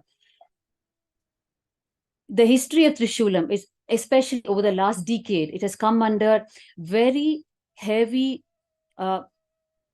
conversion to other religions, if I might say. And as a result, the temple services and activities is directly interfering with the vested interests of these anti-Hindu power forces. And therefore, they're willing to go to any extent to meet their own ends. And that is becoming very concerning and dangerous, because if court orders are not heeded, if court orders are not obeyed, then there is no other line of protection for life or property out there. That is the status as we speak. Does this make a difference to us? Does this matter? Why is it so important? And what is this? Every one of you sitting out there, you might be in Canada, you might be in US, you might be in India, you might be in Australia, you might be in any part of the world, but understand, if you are a born or a practicing Hindu, this is a clear wake-up call to us. You all can Google for yourselves. You all can see how there is increasing hatred towards Hinduism. We are all, come on, we're all in a time period where social media, the rights to, the freedom of speech is all celebrated, spoken about so much. But what is happening? We all can see in a national media, a renowned politician is able to come and make a statement. He's able to call for a genocide.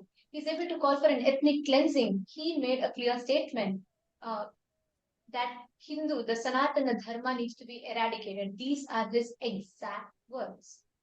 And we are living this time. And you all need to know it is this the exact group that made this statement was the exact group that launched the attack on Swamiji, that is aiming, that is targeting on Kaala Tattva to get a hold of that. Absolutely. And something that's very, very important, what we wanted to bring to everyone's attention. Why it's so important for everyone to know about this is because right now it has gone to such an extent where even when we got like this in the last program, right, all of us were celebrating how we had a huge milestone breakthrough where we received justice for Kailasa Trishulam, where the court had ordered, the Honorable High Court of Madras had given an order saying that reprimanding the illegal activities that were done by these anti Hindu elements who had barged into the campus, brutally attacked our campus, they demolished the temple, they were demolishing, looting away our property, and we saw that the court had given a clear stay order and ordering them to not that they cannot enter and create any such they cannot do any such illegal activities. But despite of the court order, many of you were celebrating too along with us. Every one of us were celebrating that we got such a good, we all received justice, and we hope that this is not going to continue, that this attack is going to at least cease for some time. But despite of this court order, very recently, on the 1st of September, once again, illegal excavation activities had started taking place, and a big group of deep state elements, anti-Hindu elements had come into the campus despite of our sannyasis pleading to them that and showing them, giving them a letter in written saying that, look, we have this court order. The High Court, the Honorable High Court of Madras, had ordered clearly saying that there cannot be any such activities from your side in this campus, as this campus belongs to the Adishayavit minority tradition, belongs to Kailasa. You cannot come barge in and do any of your illegal activities here. But did they stop? No. The authorities, the deep state elements, had barged in and they started demolishing the campus. In a clear, brazen, outright content of code, the Hindu music elements, deep state elements, came into the campus after the High Court of Madras, the Honorable High Court of Madras, had ordered a clear status quo. Status quo means there should be no action or anything done against it. It should be left, the land, Kailasa should be undisturbed, kept as is. But despite this order, in a brazen mockery, I should say, and against the code, the clear content of code, the Hindu music elements, the anti-Hindu elements, marched into the campus, went on to excavate the land, and they have erected their structures, the structures that belong to the deep state elements. They have started erecting these structures on the land. The code very clearly said nothing should be done, and it should be with kindness. This we all can see is the current status. As we talk to you all, this is happening. And this continues to happen despite our sannyasis taking the court order, going to the authorities and showing them, saying this is the clear court order and what is happening is illegal. It is against the government. It is against what the court has said. The deep state elements continue to ignore the police, and they are continuing to excavate and erect illegal structures within their campus. I mean, how can they do that, right? Like, they are seriously committing contempt of court, and they are doing things that are so against even the judicial system. This is a brazen mockery of justice. This is a crime against humanity. First, we showed you some visuals. I know those are very disturbing visuals, but this is the truth. This is what we are facing right now. This is what Swamiji is taking upon himself. Every day, Swamiji is here making himself available to us, giving us darshans and designing the sessions for us, providing all of these for free, and making sure that all of us are receiving the best gifts of Hinduism. But at what cost? this is what he is continuing to face. This is what Kailasa is currently facing. And when we are mentioning about Kailasa Trishulam, I just wanted to ask Nitya Bhaktikananda, like since this particular place, you have been associated with it for last so many years, right? Like because as this place belonged to your grandmother, and out of deep gratitude, your grandmother wanted to offer this to Swamiji. Do you want to share a few words about it? Definitely, Ma. I'm here to share this with the viewers specifically today because this Kailasa property in Trishulam is actually, it was placed at Bhagavan's feet way back in 2007 by my pre-monastic grandmother, Annapurniyachi. And she requested Swamiji as her last wish.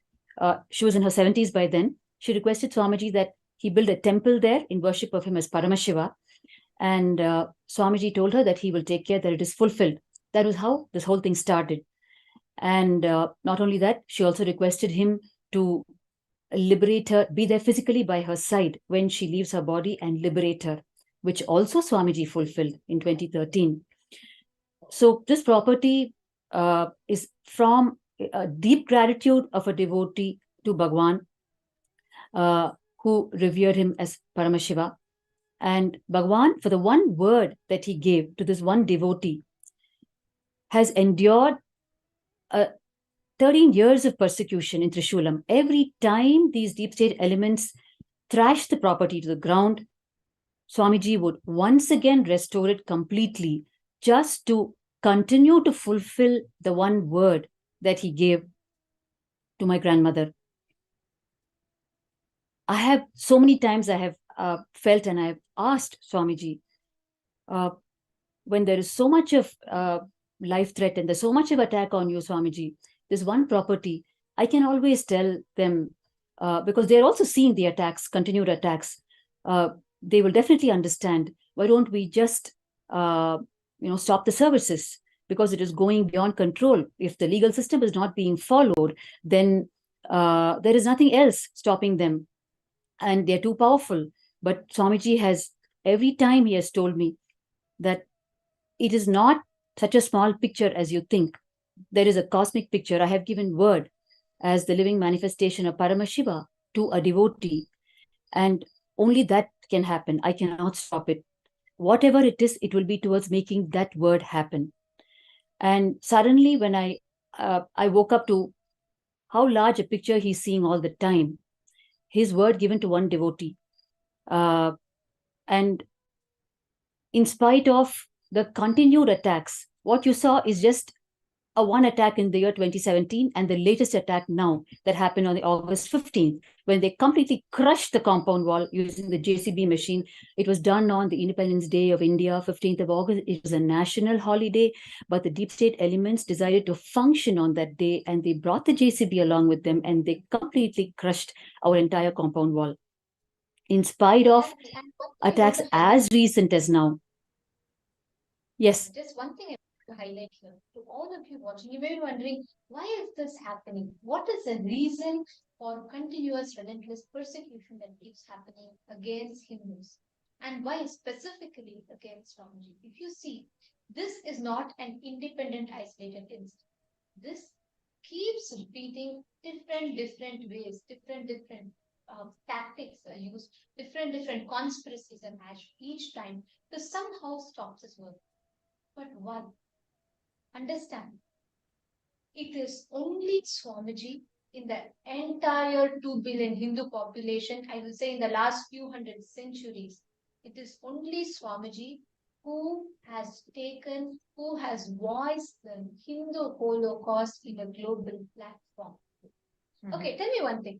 How many of you heard the word Hindu Holocaust for the first time only after meeting Swamiji? Can I request all of you to post in chat? For how many of you this persecution on Hindus, or understanding about Hindu science is being attacked and persecuted? For how many of you it was first time only after connecting to Swamiji you even heard about that term? Can I request you all to let me know in the chat?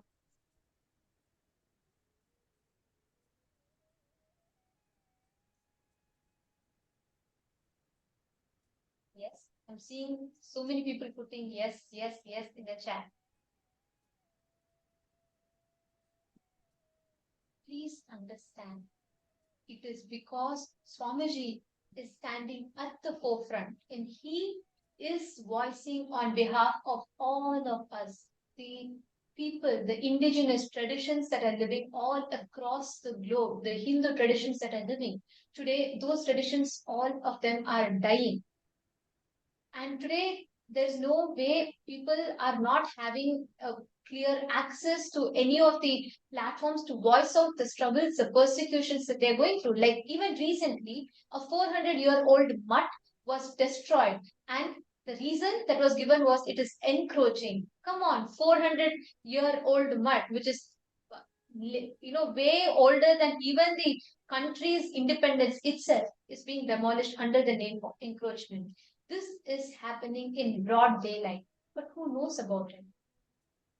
This Hindu Holocaust, what our ancestors have suffered for the last 5,000 plus years, is unvoiced. Nobody knows about it. And only because Swamiji is voicing this to the international platform, he is making people aware. He is making so many people around the globe aware of this persecution. Swamiji is being aimed, targeted, and persecuted because Swamiji is still not going down to any of these attacks. He is not getting bogged down by any of these targeted attacks. And that becomes all the more reason for continuous persecution that is happening against Hinduism itself and continuously happening against Swamiji. And this is a very, very important point to note, actually. Like, as we are talking, even though such a brutal way that the whole Kailasa is facing the attack, the brutal way that Kailasa Trishulam, and how through that, how Swamiji is facing the attack, it's something unimaginable. The whole persecution starting from Kailasa Trishulam only. Just this one, it's not a property dispute. This is way beyond that. Actually, this particular area that we are talking as Kailasa Trishulam, in the last 3 decades, it has become almost a ecosystem of anti-Hindus, atheists, and casteist terrorists. These people have been converted from Hinduism to other religions and have been groomed as anti-Hindu forces so they can go and attack any other Hindu ecosystems. So, especially in such a very dangerous environment, a dangerous ambience, when the Kailasa Trishulam started flourishing, when we say flourishing, really, like whether doing the pujas, the homas, cow pujas, like go pujas, worship, and homas, annadan happening, abhishekams happening, everything where the activities, the Hindu empowerment activities were taking place, it became almost a threat for them. Because Kailasa Trishulam stood at the forefront, serving the community around, reviving the traditions, the Hindu sampradayas around, be it performing abhishekams, be it performing homas. You all can see the deities, these huge deities. Lifestyle deities, that too. And reviving this whole temple. It was in this exact place that you're all seeing that there was a huge temple. Actually, that whole area around was part of a huge temple ecosystem. And this exact temple ecosystem, the Trishulanadar temple, was what was destroyed over time. And there so many different colonies and so many different communities had come up. And Swamiji is reviving this temple ecosystem and serving the communities around through Kailasa Trishul, through free food distribution, through free healing services, to performing various different activities, enriching activities. And the whole community around were being greatly benefited by these activities that were happening. And there was so much of awareness about Hinduism, the principles of Hinduism that was getting revived, and the large-scale homas that happened, the pujas that happened. And this is what the anti-Hindu elements, because they started seeing that there's so much of awareness spreading around. And which is why it became even more of a prime target, we had shared earlier in the previous program, and especially when the attacks had started happening on the 15th of August, we had come and shared with all of you about the history of this place and how the kind of activities Swamiji was doing. And just to keep with that one commitment he had given to one of his devotees, saying that, yes, I will make a Paramashiva temple happen for you. We also shared with all of you about how the anti-Hindu elements who had already encroached the properties around this place and were looking for this property, were eyeing on this property for their spice jet project. And they tried blackmailing Swamiji, they tried threatening Swamiji, and Swamiji said, no, I will not interfere between my devotees' wish. If you want, you can directly approach to her. I don't have any personal liking or not wanting, nothing to do with this property or anything to do with money. It is the commitment I have given to the devotee. If you want, you can directly approach the devotee. It is hers and her wish and her commitment to Paramashiva. I will not interfere in that.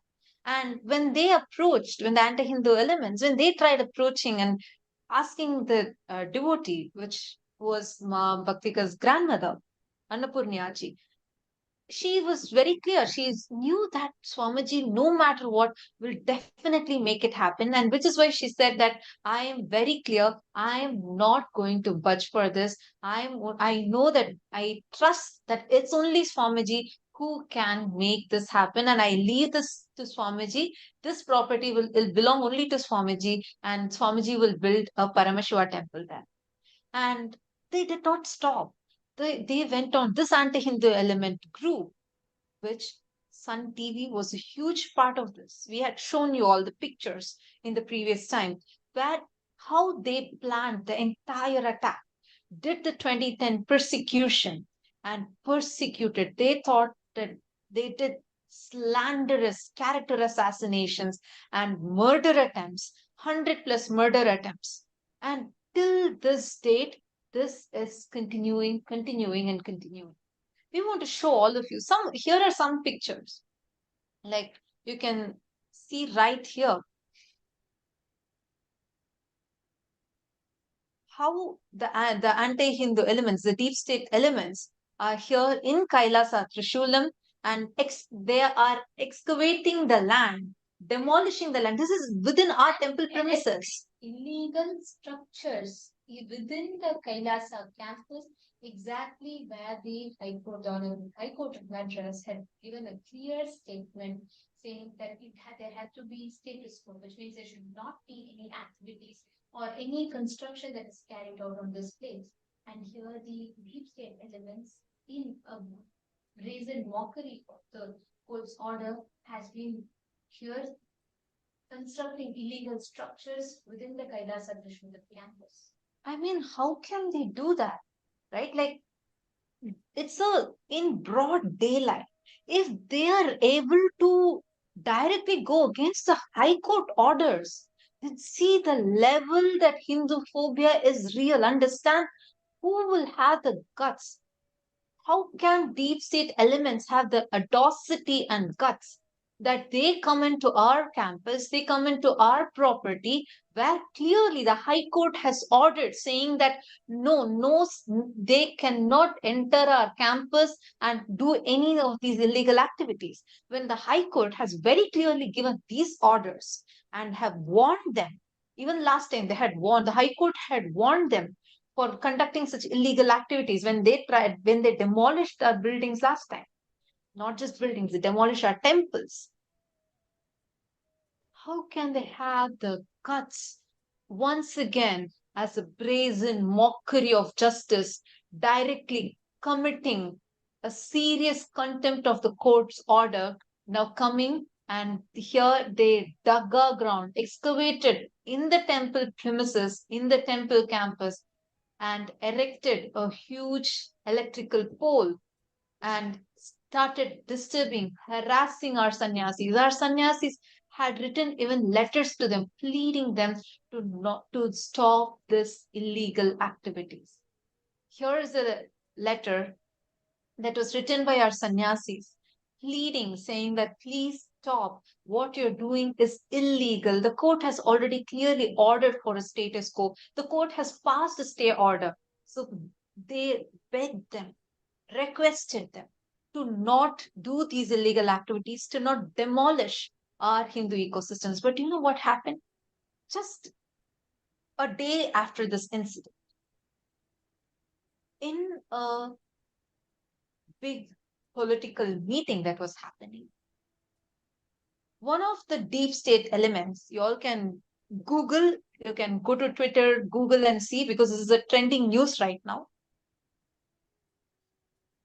He is making a statement. He makes a statement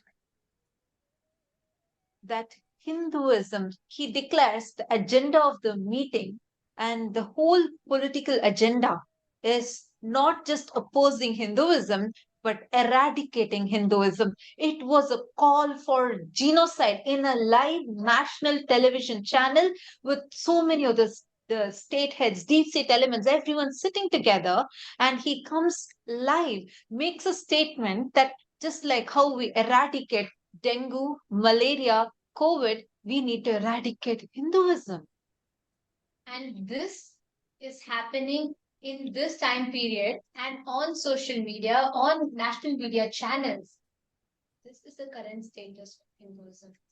If and we all can see the clear strategy is already being executed by primarily targeting Swamiji, because Swamiji is the supreme pontiff of Hinduism, and Swamiji is the only one to take the persecution that is happening on us, the 2 billion of us Hindus, to the global diaspora. And that is the reason why Swamiji is being targeted. Nothing stops Swamiji. Like we all can, all of you should know, despite all these relentless persecution, again today, the 12th UN report from Kailasa has been published. The United Nations has published Kailasa's reports on the persecution that is happening against the indigenous traditions of Hinduism and the indigenous people and the freedom of religion. In the United Nations calls for inputs, Kailasa had given its report, and United Nations has published the report on about the persecution that has been happening to Kailasa, the persecution.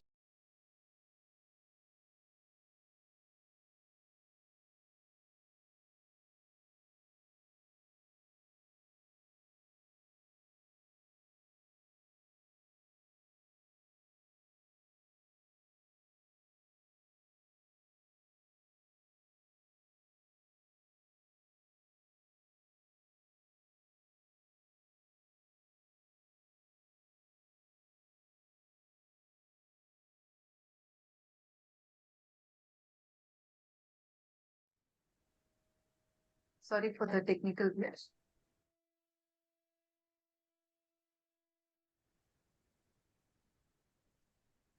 We were just mentioning to all of you about how even despite of what was happening, despite of this attack happening to Swamiji, despite of this persecution that was going on, Swamiji did not stop, did not budge for any of these attacks. Understand? Today, how many of you here, like as many of you shared even earlier, how many of us were even aware about Hindu persecution that's happening? I request all of you to take a moment and share with us. Understand? It's very, very, very important that unless all of us are here today together, and we all need to be uniting together, which is the only way. See, Swamiji is the last lamp for Hinduism. Understand? And nobody knows about this Hindu genocide, and no one has ever taken this to the international forum. It was only Swamiji who took this to the international forum, and that is why now we have the 12th report from Kailasa, which has been the 12th report on the Hindu persecution that is published by Kailasa, which has been published by the UN. Here we can see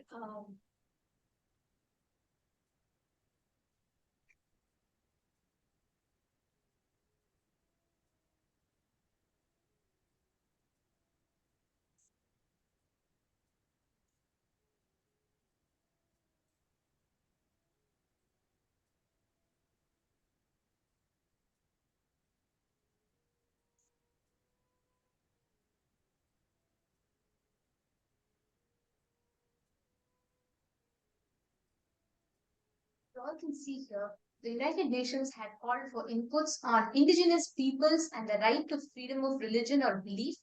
And this was a report of Special Rapporteur on freedom of religion or belief.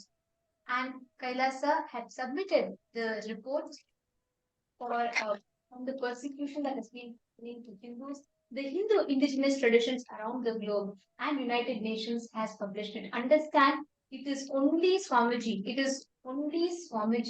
that is taking the injustice, the persecution that has happened to all of us Hindus, to the global diaspora, to all the suffering for the last, 1,000+ years that our ancestors have been through.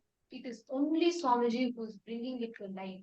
He is bringing justice to all the human right violations, all the injustice that happened to Hindus around the world. It's only Swamiji who is bringing it to broad daylight. He's bringing it to people. He's bringing it to the global diaspora and getting justice. And here is a report that was published.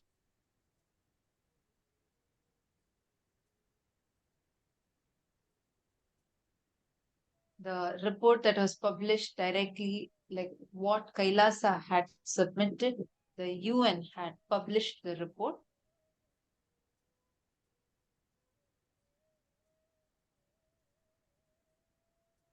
And every one of us, as we're all sitting here today, as long as we let this happen, the persecution is going to keep continuing, because if it is Swamiji who is standing as a voice for the 2 billion of us, and that is why he is the prime target.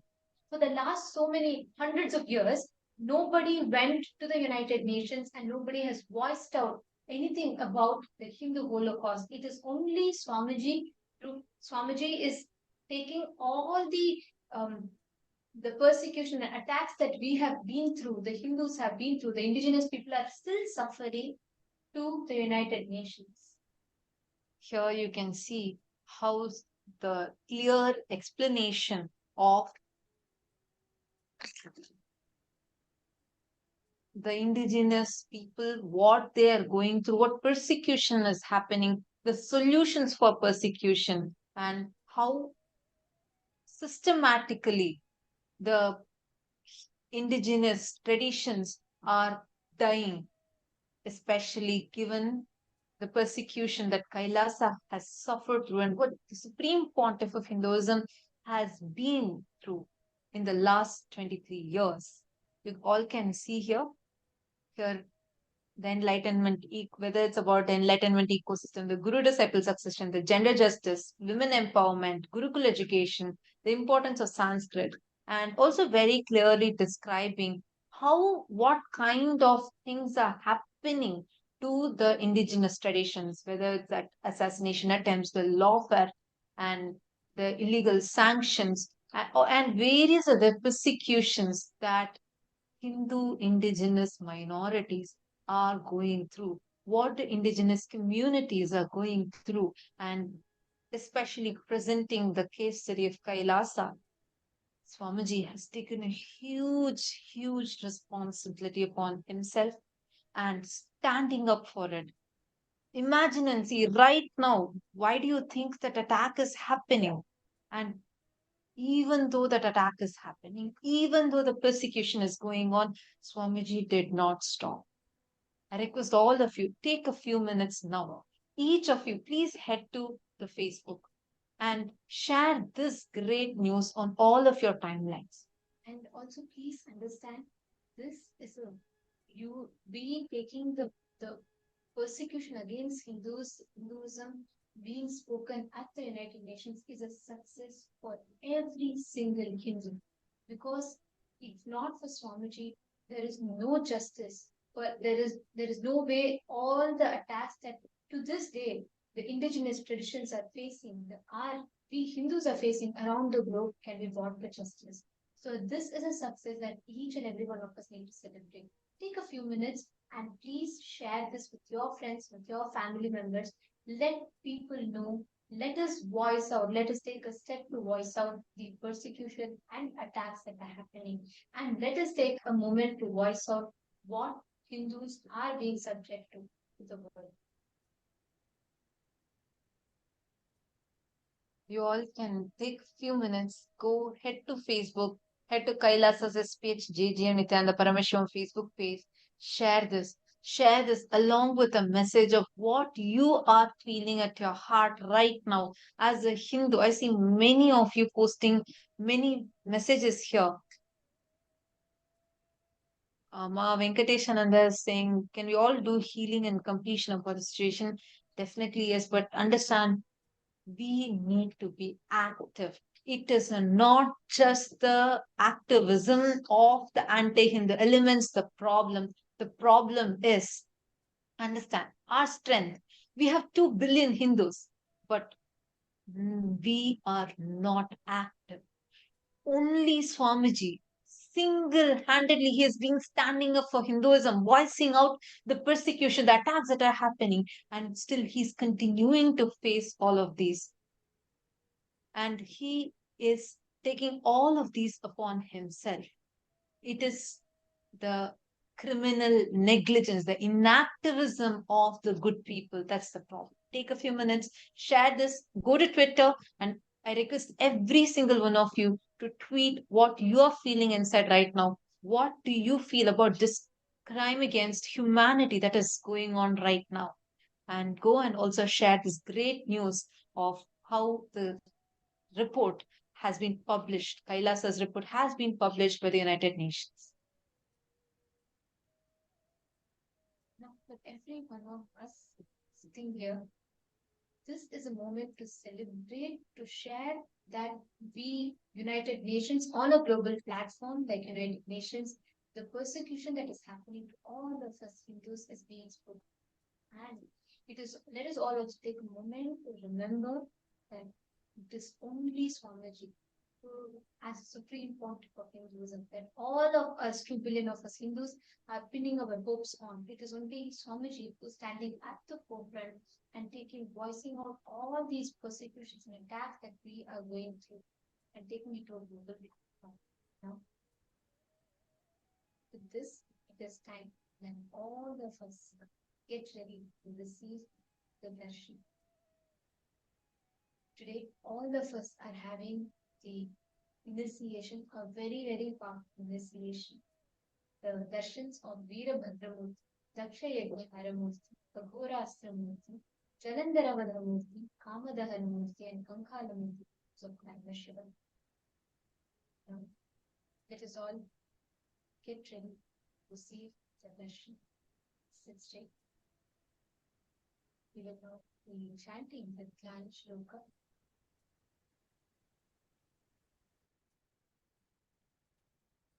Let us all meditate on the form of Veerabhadramurti, Aghorastramurti forms of Paramashivam, that all of us are going to be receiving the Bhava Samadhi darshan of him. Vishwaghoranuratyantar Krishna-varnabha Vyalabhaddha-jatajuta Kapala-dalamantitaha Surapingne-pranotyantam Svedadamsham samanditaha Chandrachudo Vishalasyo Nagayagyopaveetavan Mahakayo Mahadamshri Pinkin-mera-samyutaha Mahashulagra-samprokta Mahasura-vinasanaha Khatya-kheta-dhanurbana-muktaka-kadashakrit Varabhaya-kapalahi Pasha-prasa-gadakaraha Damshre-dve-kila-nivyate Vaktra-gre-ishane-site Swasena-rakshako nityam Parasena-bhayakaraha Vairi prayukta karmagha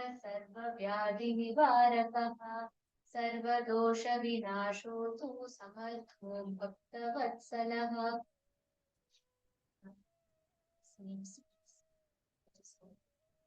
Receive darshan. Chanting.